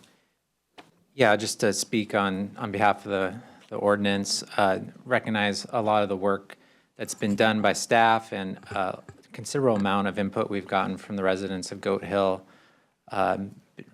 and emails and them attending meetings. And that was time out of their day that they did that. Want to thank all of that, those comments that we've received and their input. This obviously doesn't solve all the issues like we've talked about. It's very targeted around the land use regulations. This is worth moving forward at this time. It doesn't mean our work is done, I think, as I've heard from my fellow colleagues. I would like to say that the road improvement district and just thinking about the access needs, one of the things that I would personally like to see or have an option when we talk about the capital improvement program this fall is what it would take to evaluate the feasibility of what we would need to do to improve the roadways, the structural integrity of the roadways, the pavement rehabilitation, addressing some of the curvature. I'm not talking about bringing these roadways up to roadways that we see throughout the city, but doing some remedial work to address some of the most significant issues, making sure that these roadways can be traveled along in the future, that they're not crumbling and continuing to degrade. So it'd be nice to understand what that cost magnitude is, because I think it's premature to talk even about a road improvement district without really understanding what that cost magnitude would be. So it'd be nice to have more information. I know that would require some study. Unfortunately, but there need to be some investigation on that, and that's what I think would be really valuable as we contemplate next steps. Thank you. Thank you. Anyone else? Councilmember Tim Chisholm? I am going to support this. The message for the residents that I really hope that the residents of Goat Hill kind of form a more cohesive neighborhood organization so that projects like a package collection point and others would be more feasible. Our city's government can't do everything. This is what we can do. But I don't see, long-term improvement to the roads and things like that being feasible with the amount of trucks that are currently going up and down those roads. I see that being a real challenge and a barrier to the long-term success of this. Thank you. Thank you. Councilmember Black? Thank you, Madam Mayor. I am not going to I have a couple questions that I should have asked earlier. I'm not going to speak to them now because we're speaking in favor or in opposition to this motion, but I'm hoping I can have just a second after the motion's voted on to ask staff a question. And it relates to this topic. All right. Thank you, Councilmember Thank Black. you. Anyone else want to speak to the motion? Okay. The question is on the motion to approve ordinance 4879. City Clerk, will you please call the roll? Councilmember Tim Chisholm. Aye. Councilmember Black. Yes. Councilmember Sweet. Yes. Councilmember Falcone. Yes. Councilmember Pascal. Yes. Deputy Mayor Arnold. Yes. Mayor Curtis. Yes. Ordinance 4879 is approved 7-0. Councilmember Black has additional questions. Thank you, Madam Mayor. Thank you for indulging me. I did want to, we did hear comments earlier today during items from the audience from Ms. Lightfelt about a couple of concepts of related to hairpins, and we all know the hairpins that Ms. Lightfelt's talking about. Blind spot. I just want to make sure I could go up on Goat Hill and I could look at a hairpin and I could say, oh, there's a simple way to, make that better. I can't substitute my judgment for the judgment of our professional staff, transportation and planning. But, and so I just want to make sure there's a dialogue happening. So at least residents who have a similar concern to Ms. Lightfelt about, I guess what I would say, potential low-hanging fruit, that conversation's happening. And I realize in asking this question that there can be a great deal of complexity to what seems like simple solutions. Yeah, and we've created good relationships with folks on Goat Hill, and are happy to be the conduit for those types of questions, and have been working obviously really closely with Public Works and other departments on getting some of those questions answered, so we can keep those channels open. Okay, I appreciate that. Thank you. Thank you. Thank you, Adam, Denise, staff, and the Goat Hill residents for weighing in on this, everybody's hard work. And thank you, Gianni, for being brave tonight. And that item is closed, and we are now moving to 9B, city flag creation process. Hey, thank you, Madam Mayor. So this is our second conversation about the flag creation process. We think we've brought back to you something that's responsive to the council feedback as well as the public feedback. We have a resolution that outlines that, and we're looking for council discussion and hopefully action tonight, if we got it right. So here to give you that presentation is our Communication Program Manager, David Wilbrecht. Thank you, City Manager, Madam Mayor, Deputy Mayor, members of the council. Good evening. Happy to be here with this really fun community building opportunity for us to discuss tonight. So, presentation in 3 parts. First, just a quick overview of the updates that have been made since our study session last time on July 2nd, as well as just walking through the updated engagement process, and finally, opportunity to look at the changes made to Resolution 5636 and answer any questions. So the updates that we've made to the process and to the resolution itself, I do want to just take a quick minute to thank Mr. Kurt Dresner, who provided some very insightful and clear feedback via email to the council and staff during the last conversation on this, and staff generally agreed with the suggestions. They seem to generally be in line with the council's perspective as well. So thank you, Mr. Dresner. I appreciate that. And so just to highlight briefly, changes to the process, go in application process for membership, kind of open to the community at large, and there'll be that process kicking off in the fall, and as well as the K-flag being involved earlier in the overall flag process instead of just sort of at the end of it. The online platform will provide some manner of discussion or feedback amongst the community for some of the submissions, and as well as incorporating a recognition, whether that be the flag on a sweatshirt or gift card or some other, or walking in the parade. I don't know. We'll figure out something fun that will really uplift the participation of not only the winner or winners, as well as finalists and K-flag itself. And then to cover the main changes to the resolution, just making sure that we worked in community building and fun in the recitals. Not often we get to do that, so we'll relish in it. Also, removing the community poll from the process. That was a very clear direction from council last time, so thank you. And then also updating criteria number 7 to be consistent with city values. So next, I'd like to just walk through the engagement process. And how I've laid this out is the online platform and K-flag are now kind of intimately intertwined. And so I'll just kind of highlight each as we go, kind of month to month. And so if council were to take action tonight, then in August, staff would start to source and prepare the online platform and prepare the application process and other supporting materials for K-flag. September, we'd kick everything off at City Hall for All. The platform would become available, and we'd have a kind of a town hall style event, kind of orienting everyone to the big process, really starting to gain some energy and excitement in the community about it. At that same time, we'd start to promote and recruit for K-flag in earnest, and then the application process becoming available around then and due early October. During October, staff would start to vet and we'd be doing it as we went, but in earnest, making sure that all the submissions are adhering to the criteria established in the resolution, and at the same time reviewing the applications for K-flag and selecting up to 12 members to serve.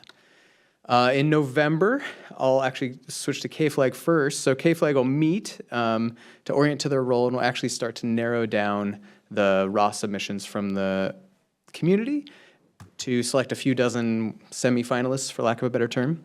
And the online platform would then kind of be closed for more submissions, but it'll be shifting to this more discussion, feedback mechanism. And KFLAG members during that time would really model, good behavior, civic engagement, and kind of modeling and encouraging a lot of participation on the platform.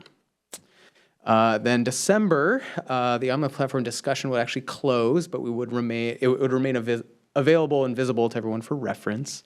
And then December, we'd take a quick breath to prepare for what would come in January for KFLAG, which would be using that community feedback to have probably 1 to 3 meetings to go down all the kind of feedback, integrate all that, do their own analysis, and pick top 3 designs. And then in February, KFLAG representatives, supported by staff, would present the finalist designs to City Council. City Council would consider adoption, potentially in March, and that could be a final flag design or some sort of elements from finalist options in a combined form. Following council adoption, and assuming that, staff would then finalize the final flag designs for production, ship that out, and we'd get them back and get ready for a season of unveiling. And then we would also archive and take offline the online submission platform itself. So that is the engagement process, and I'm happy to take a quick beat here, see if there's any questions on that I can answer. Thank you, David. Councilmember Sweet? Thank you, David. I think it's really going to be fun. Oops, sorry. I think it's really going to be fun. And with that, I would like to move Resolution 5636. Wow. Okay. It's been moved by Councilmember Sweet, second by Councilmember Falcone, to move Resolution 5636. Any discussion? Councilmember Sweet. Just a little bit. It's time for a feel-good project. It's actually past time for a feel-good project. So this is something that I think that we will all be able to get behind. I'm hoping that we can think of some more wins over the course of the next several months. Getting through the comprehensive plan process is going to be a difficult load. But I think our community is ready for something like this, and so I'm really excited to move forward with it. Thank you. Anyone else? Well, you did a fabulous job because there's no conversation. Well, Councilmember Tim Chisholm. Who selects this advisory group? So currently, staff is going to be selecting that as contemplated. But that'd certainly be, we could be providing options if that is something that council would like to have. I support staff doing it. I do too, because volunteers. Well, it would be by application. I think we would certainly welcome council feedback on applications or council suggestions for folks for us to reach out to. I guess I would like to just ensure that there's a well-balanced, diverse group of people from our community that are selected. Not that staff can't do that, but I'd like to, I don't know that I want to be in charge of the process, but would want some level of seeing how that works. Anyone else? I do have a comment, and it's not in the resolution, so I think it's okay. Intellectual property versus public domain. Mm-hmm. I think that we should add that the artist has the option to make the changes themselves if we want to make a change to their design. Great. Or withdraw their art from submission. Great. Mm-hmm. So Certainly. I would look at that. And then in response to Councilmember Tim Chisholm, it would be good if council knew what our application, our vetting process is. Absolutely. Councilmember Tim Chisholm. Yeah, I'd like that. I just want to make sure that we have a diverse group of people we have, and that aren't necessarily all of the same people that are always involved in the process here in Kirkland, people outside of that small circle, and people that and maybe artists and other kind of people with a background that differ from my background that have an artistic flair for design, stuff like that. Thank you. Anyone else? All right, the question is on the motion to approve Resolution 5636, moved by Councilmember Sweets, second by Councilmember Falcone. All those in favor say aye. Aye. Any opposed? Resolution carries 7-0. Nice job. Thank you very much. Council, it's 9 o'clock and we're moving to council reports. Do you want to take a break or do you want to move through? Let's move through. That's what I figured. We're We'll take a break before we go to council, or city manager. Great, so you're gonna continue, right? We are. So before you get to city council reports, if I just may say a few brief remarks, because you might want to comment on this. So bittersweet, I hope we'll check up. This is our last official council meeting with Kevin Raymond as our standing city attorney. Not our last day with us, and there will be a fun celebration. But I just wanted to acknowledge that moment. Kevin joined us in March of 2016, and for those 8 years, I know I personally and all councils, past and present, have really benefited from his wisdom and his experience and his advice. I think all of us, especially his friendship. So you can't find a kinder or better city attorney who is really committed to the public good. So it's been my pleasure to sit by him for these 8 years, and I'm just so grateful for all you've done, Kevin, and I just wanted to say that. I knew council members may not have been aware, so I wanted to make sure you knew that before you went through your announcing. And we actually do have a small cake to celebrate after our executive session tonight. So, so Kevin, thank you for everything that you've done for the city. Thank you. Kevin, I have a lot of lawyers in my life, but you're one of the best. And you're thoughtful, you're kind, you're helpful. It truly has been an honor working with you. Well, thank you so very much, Mayor Curtis and City Manager Triplett.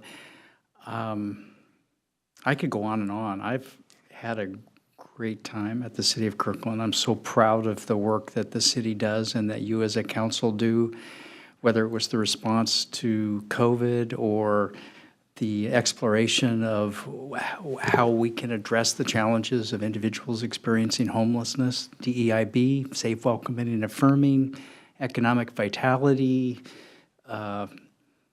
everything. I mean, you're on the right track, and you're just a wonderful group. I remember about a year in at the City of Kirkland, my wife said, "It's so nice to have you coming home happy."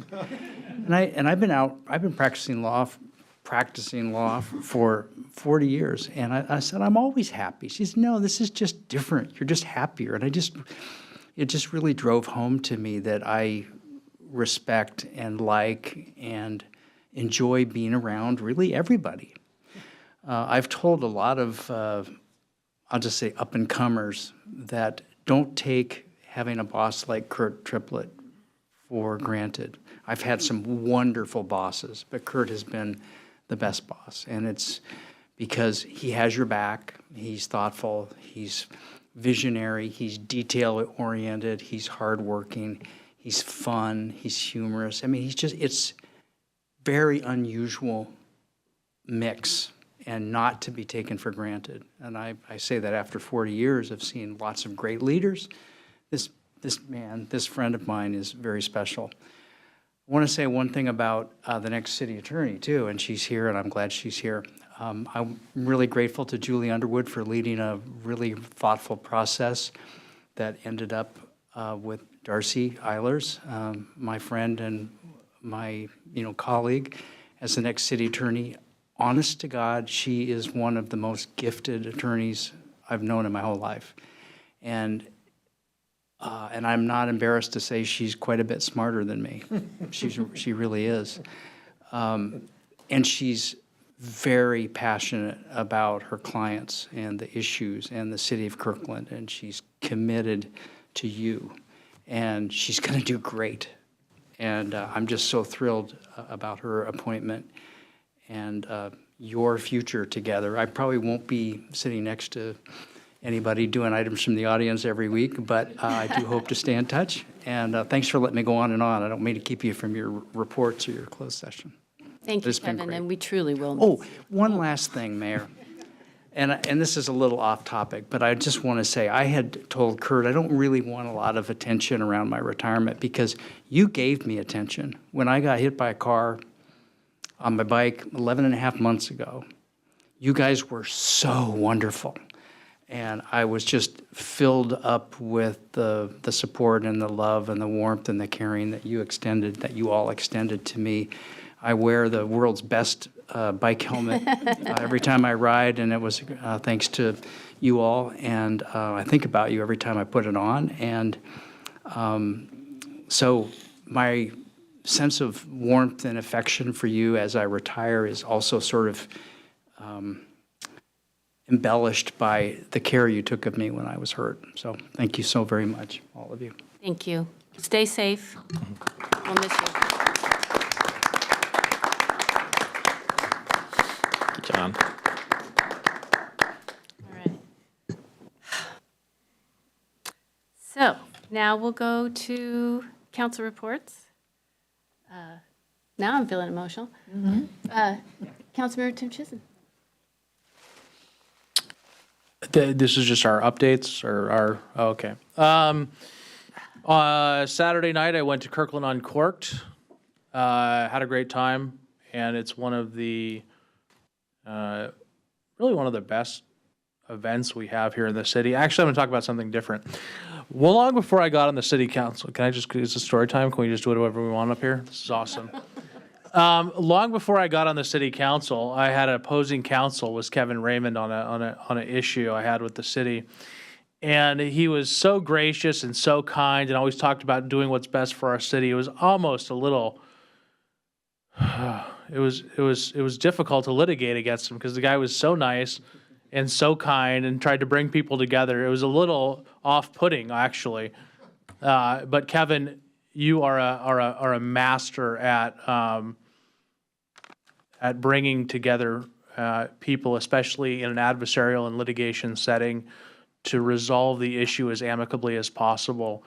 And as one of the probably maybe the only council member that's had an adversarial, met you in an adversarial situation, I really appreciate that about you. And you have really brought an amazing, you're an amazing credit to this city. Thank you, sir. Well done. Councilmember Black. Thank you, Madam Mayor. Not a lot to report. I did want to, just say that I sent some comments to Kevin. If I tried to speak about Kevin tonight, it would not go well, and you guys all know what I mean, as everyone knows what it looks like when I speak about something I truly care about. So just thank you, Kevin. You have my the remarks. You and I have had a communication. Really appreciate your service to the city of Kirkland and to the council. Since our last meeting, we did have the 4th of July. I'm going to let Councilmember Sweet talk about that because that is such an, yeah, you're adding it to your list, aren't you? I did attend the Domestic Violence Initiative as a representative appointed by the SCA, the Sound City Association, with the support of Kirkland's council, my colleagues on the council. So I just want to let you know that that meeting was largely about planning for an upcoming workshop on what the region can be doing around domestic violence. I was invited to join the Executive Leadership Advisory Group on reducing gun violence in the region. That was my second invitation. I did attend that last week, and there's a lot of great work being done on ways to interrupt the cycle of street violence, specifically gun violence, in the region. So I'm hoping to see a lot of good things come out of that initiative, and that's been in the news, so folks can read about it in the Seattle Times about that work.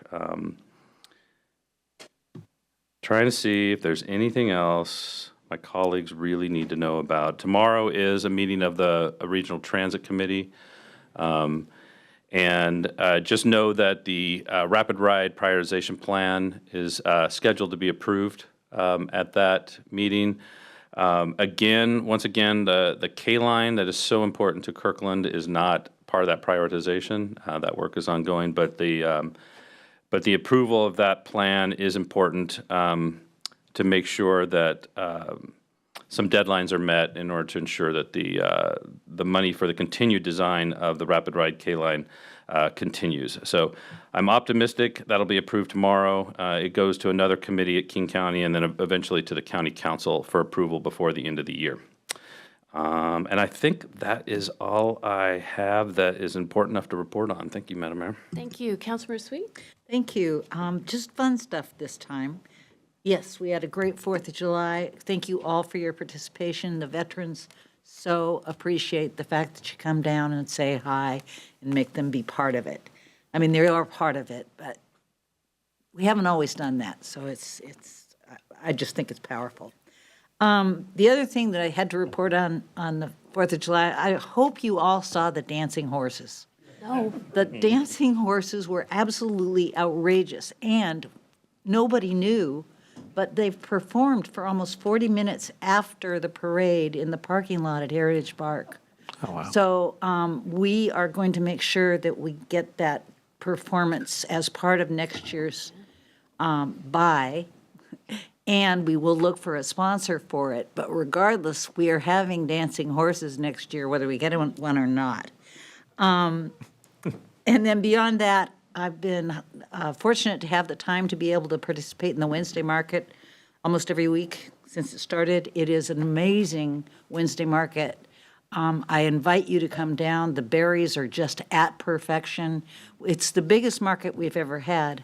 I understand the Friday market is also the biggest market that we've ever had. So we're doing really well with those two markets. And then I too went to Uncorked, and I spent some time with the director, and for a 3-day celebration with the weather last weekend, it was absolutely a huge success, and so we feel pretty good about that since we've lost the other celebrations. And Kevin, I'm not going to say that much either, but you have been a rock. You have been such a pleasure to work with, the bluest attorney we have ever had, and you're being replaced by the reddest attorney we will ever have. Thank you and good luck. Get on your bike. Councilmember Falcone? Thank you, Madam Mayor. I agree. We have some pretty great farmers markets here in Kirkland. I love them. My kids love them. So thank you to everyone who puts those on. Wanted to give a quick shout out and thanks to Chris and Rod for leading us on a Public Works Maintenance Center tour. I toured with council members Tim Chizen and Black last week, I think, as well as some of our amazing city staff, including our city manager. It was really educational. I learned a lot. There's nothing like, I'm a very hands-on kind of learner, so being able to like see all the different, I had been in some of the buildings before and some of the facilities, but not all of them, and so I got to see things I hadn't seen before and learn some things that I hadn't learned before. So thank you again, in particular to Chris and Rod for that. And it was kind of fun too. I enjoyed it. I also attended Kirkland Uncorked this past weekend. I had the honor, as I mentioned, I think last time, of getting to judge the dog competition, which was so fun, so cute. Congratulations to all the dogs that entered, but our best in show, Diego, congratulations to him. He was absolutely adorable. Definitely a highlight of my weekend, and thank you to Phil and Evelyn for coordinating that. Already mentioned the open house last night. Wanted to mention also tomorrow is our next SCA board meeting. I noticed on the minutes from the city manager's report that the meeting seemed to be chaired by our very own Julie Underwood. That one of the topics that's going to be coming up for future discussion includes artificial intelligence and the implications and impacts to how we work. So I'm really interested in how that conversation goes. We do have a city manager representative on the board that I'm sure will brief us on that. But I'm glad to see that as a future discussion among city man. I know I've raised AI before. This is something that has been on my mind a lot. So I'm happy to see regionally that our city executives are working on that. So thank you for that. We are also going to be potentially taking action to approve the asylee statement that we've been talking about for quite some time. I have mixed thoughts on that, so that's all I will say for now, because I've shared thoughts with and had many conversations over the past months on that. I'm really looking forward to the Riot 8 meeting later this week, because it's in person, one, which is rare for our regional meetings these days, and we get to go on a field trip, which I'm excited about, to Bear Creek Trethway Habitat Restoration at the Maud Sounds Fisheries Enhancement Group. So after our in-person meeting, we're going to go on a field trip, which is really cool to get to see again, firsthand, get to see some of that great work that's happening in our region. We know we're right in the midst of summer barbecue and picnic season with our neighborhood associations, and so this weekend is the North Rose Hill Summer Picnic. Also, the SCA Summer Social is next Wednesday. Some of us often wish and hope that there will be an event that's closer to us. This one is in Issaquah. So if you haven't yet taken a look at that, next Wednesday evening is the SCA Summer Social, again, in Issaquah. And a couple Saturdays from now, before our next meeting, we have the honor of hosting the Little League Junior Softball World Series for the 25th year in the city of Kirkland. I am so excited. I think every year that we've had the tournament since I've been on city council, I've gone down there, as have many of my colleagues here, and it is so awesome. Just the energy of those girl athletes. I mean, they are, I can say this, they're pretty badass. I mean, they're amazing. Pardon me, Mayor. And it's really fun to see. So I'm very, very excited for that. Very proud to continue to host that tournament here in the city of Kirkland. And I'm also looking forward to National Night Out, which I believe is the night before our next meeting, which is moved to a Wednesday, since National Night Out is on a Tuesday. And Kevin, I won't say much because I have the same disposition as Councilmember Black and Councilmember Sweet. And it's hard to, I have a really ugly cry, and I have a hard time talking when I'm crying. So I'm not going to say a lot. Do want to say, my kids, when they're around someone who's really smart, they like to say, man, they're big-brained. They're big-brained. Kevin, you are big-brained and you are big-heart as well. I mean, you have such a huge heart and such a big brain, and that is an incredibly unique combination to have in anyone, let alone an attorney. So thank you for that. I mean, personally, I've really enjoyed working with you. Our community, not just our city government, our entire community has benefited from you and your heart and your brain and all that you do. So thank you so much for your thoughtful work, and we're going to miss you. We love you. Councilmember Pascal. Well, I missed a lot of activities while I was gone, it sounds like. So I don't have anything to report. I was able to take an extended vacation with my family to celebrate my daughter's graduation from high school. And so that was a special time for us. But this is going to result in lots of activities here coming up. So look forward to that. Is anyone attending? There's a port kind of event tomorrow. Yeah. Are there others going to that? No? Okay. I'm registered. Okay. Because I was registered, maybe it'd be nice to carpool if anyone's going. It's out in Issaquah. And then, let's see, what else I got? Oh, next meeting I will be joining remotely, so hopefully that will be working.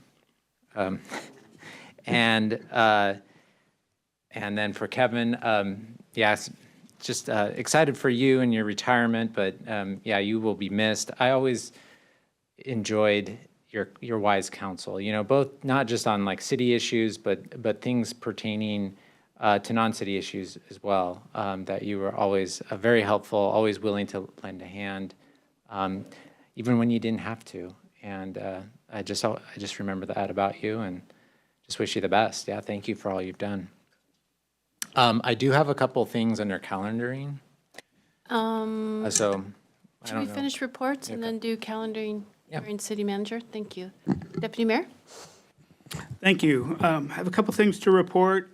Transportation Policy Board met last Thursday, and 3 Kirkland projects moved to the second step of funding. The pickup drop-off around the BRT station at 85th, bicycle and pedestrian improvements on 128th Street and 132nd Street preservation and ADA improvements.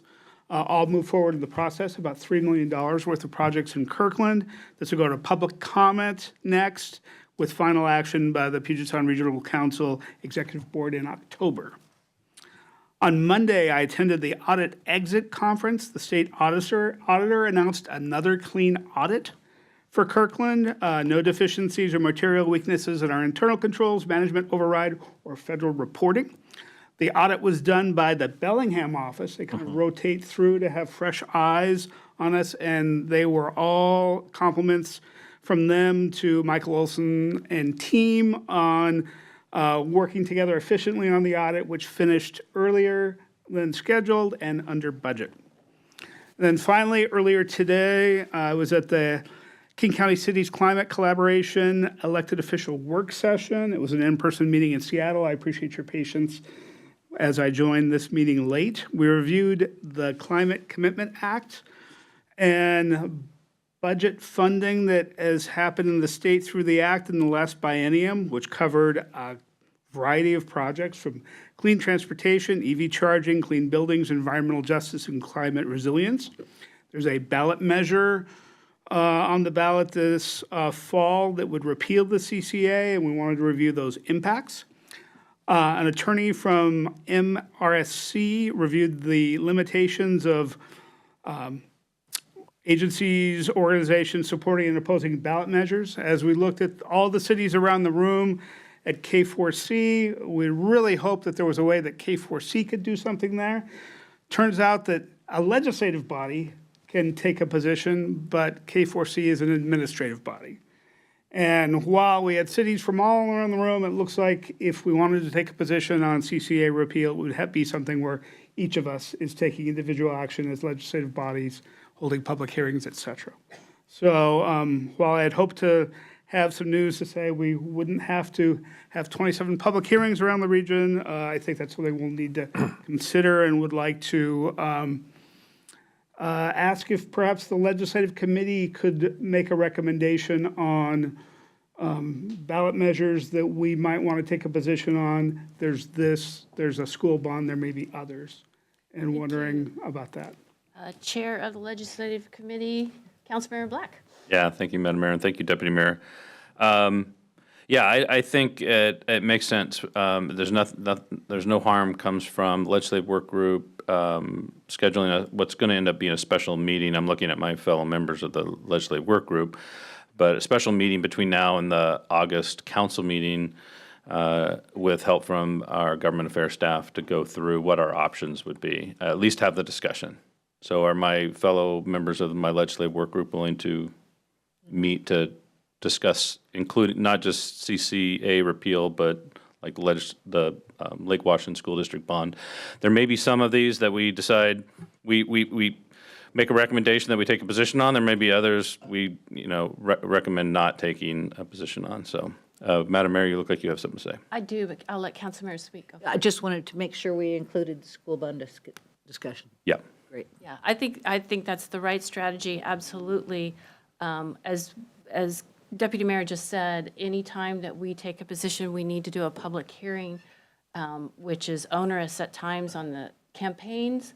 So we need to make sure that we check in with all of the campaigns before we make any recommendation. Yeah, that's an excellent point, and I guess that leads to a request of staff that we do a couple things probably. One, that we get a special meeting of the legislative work group on the calendar, and two, we at least start talking about what kind of outreach we want to make to the campaigns to find out if they want cities to individually take support because of the issue of the public hearings requirement and the burden that places on campaigns for and against. City Manager. So staff can help you have a meeting and talk about it. Staff cannot use city resources for against campaigns. Elected officials can reach out and make those requests. Okay. We can certainly coordinate a meeting for you all. And should the full council decide to have a public hearing, staff can use resources to have a memo and recommendation resolution things for that public hearing. But other than that, staff resources can't be used for advocacy. That's a good reminder. Thank you. So So we'll meet, so I guess with my colleagues' support, your designated members of the legislative work group, your council colleagues will meet and make come back with a recommendation for the council, the whole council. Everybody all right with that? Okay, thank you. Thank you. Deputy Mayor? And then finally, Kevin, at different points in my career, when the lawyers get involved, you kind of sigh and go, and you gear up for either a fight or bad news or something like that. In working with you, was never that kind of case. You were always quick to find creative solutions for what we wanted to do, or when necessary, you were already ahead of us in fixing problems when there was bad news. I really appreciated your attitude and knowing it really came through. You always had the best interests of Kirkland, and you always had our backs. You made us smarter every time we worked with you. And then finally, I really appreciate the legacy you leave behind and the team that you've built, and really have all the confidence in the folks that we work with every day, Darcy, Stephanie, Lita. Really appreciate your work, and we're going to miss you. Yeah, thank you, and thank you for mentioning my staff. I wish I had thought to do that in my remarks, but I totally agree. Thank you so much.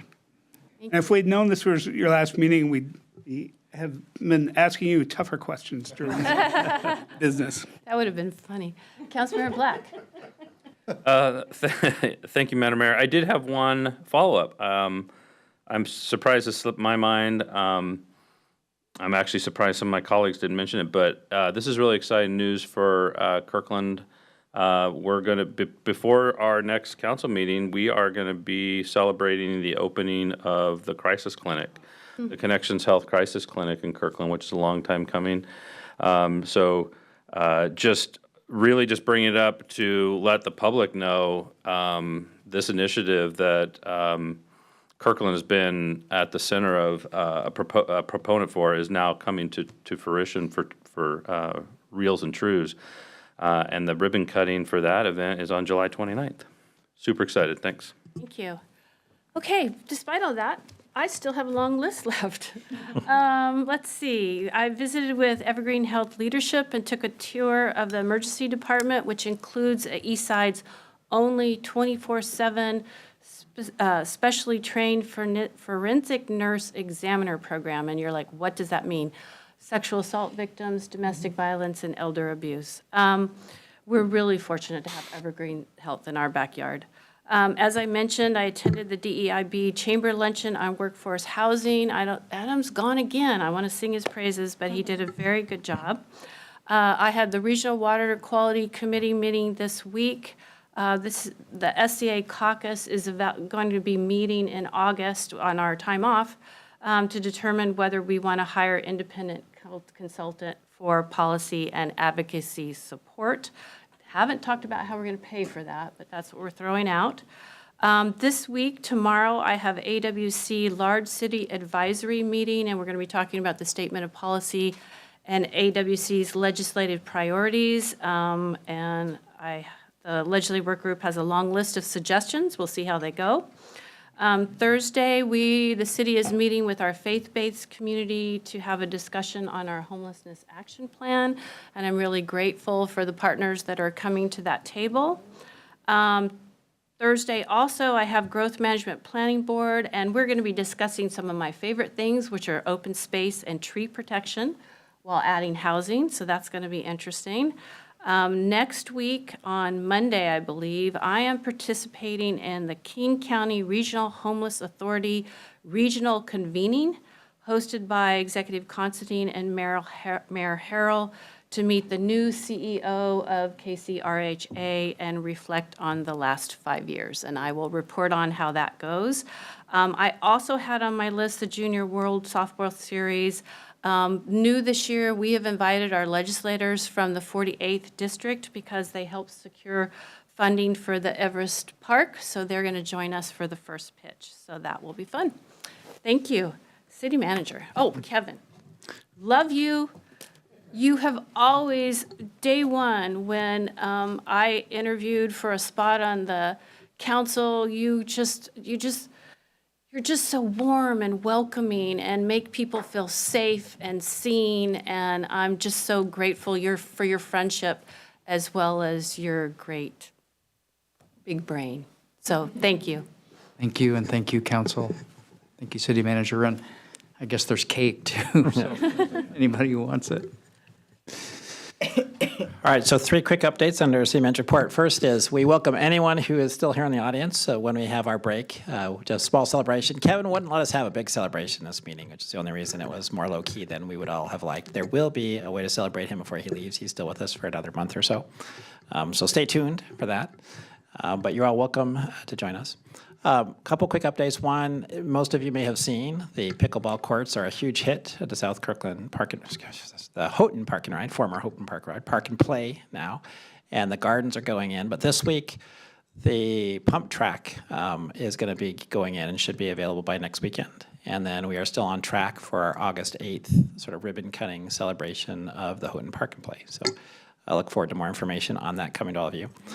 As you all know, we had a cyber incident in the city that's had an impact on us for the last couple weeks. I want to just give a huge thanks to our IT team who worked round the clock for the last 3 weeks to get us all back up and running, and we had a very successful recovery process. So all major systems are back up. There will be a report coming to the council in our quarterly report on sort of lessons learned and what happened. I also want to assure you that we're having a July 30th meeting of all the directors to go over the department impacts and what we could do differently. And you might see some proposals in the budget for ways we can get further resilient and more secure. But if any of you want to know more in between now and that report, Smith Christian, our IT director, is happy to talk to you individually. But profound thanks to all of them. They did an amazing job in so many ways, including resetting the passwords of over 700 people, including all of you, to keep us safe. So a huge shout out and thanks to IT. And finally, before I get to calendar updates, I know everyone's wondering about this, and some of you know, but Theo finished dead last at his heat by several minutes at the Corgi races. I ran halfway down, stopped, and turned back, happy as a clam, ran back to my daughter, and so did not make it, did not advance, and the ultimate winner was Milo Bigglesworth from Racine, Wisconsin.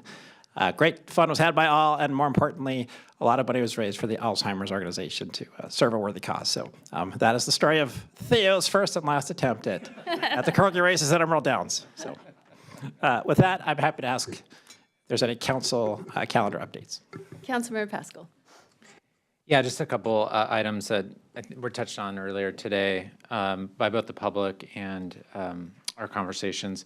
One is, I guess I just want to follow up. There were some conversations around the transportation strategic plan, the level service standards and concurrency. Wondering, when that next discussion can occur because those are pretty important policies that get incorporated into the transportation element that kind of drive everything. And so you really don't want to have many changes to those, if any, late in the process.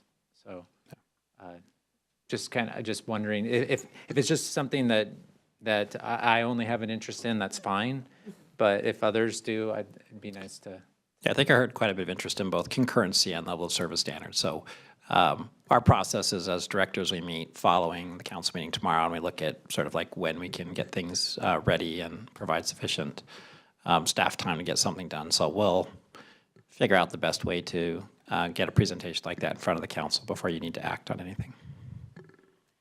Thank you. And then the second item was responding to some of what we heard from public comments around land use and housing. And I feel like I missed a lot the last few weeks and I've been trying to play catch up on all the emails and public comments we've gotten around the transit corridors. And it could be me, but I'm feeling a little bit behind the curve in terms of all that's being proposed. I know the Planning Commission's deliberating right now, but I've also heard that they're pushing out their recommendation. So it starts to get me as a council member a little concerned that we're going to get jammed up come the fall when we have to make decisions. And I just want to, I don't have a solution. I'm just kind of thinking about like how this timeline and process is going to play out to where, I think there's a pretty significant public interest in this, and I want to make sure that we have time to have our deliberations as well. Thank you. We're going to ponder that as well. And it may be that we bring some things for the council to talk about that haven't yet been decided by the Planning Commission to at least provide the background and kind of give you the foundations of the decisions that might come to you. So that's another thing that we will be talking about. How do we make sure that you aren't jammed at the end? Thank you. Councilmember Tim Chisholm? Thank you. I would like to get an update on the 2044 comp plan when possible. Obviously, we're getting a lot of feedback from the community, but I'm also getting feedback from the Planning Commission and how those meetings are going. And so I think giving us just a brief update on this issue, not necessarily a update on explaining the 2044 comp plan and all the issues we have to address, but an update on when we can expect more substantive presentation. Thank you. Thank you. And I just want to add, or did you want to respond to that?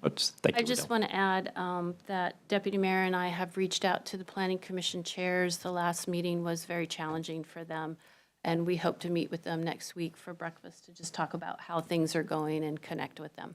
So, City Manager. That's all I have, Madam Mayor, except to say I know Kev would probably welcome an opportunity to get a picture with all of you in front of the seal. I was going to say, let's take a 15-minute break for cake and photos, and then we are going to move into our closed session to discuss collective bargaining. We expect to reconvene, I think it's going to be, 10:30 if we need a half hour, 45 minutes? Maybe 10:15. Okay. We'll come back at 10:15 only for the purposes of adjournment. Thank you, everyone.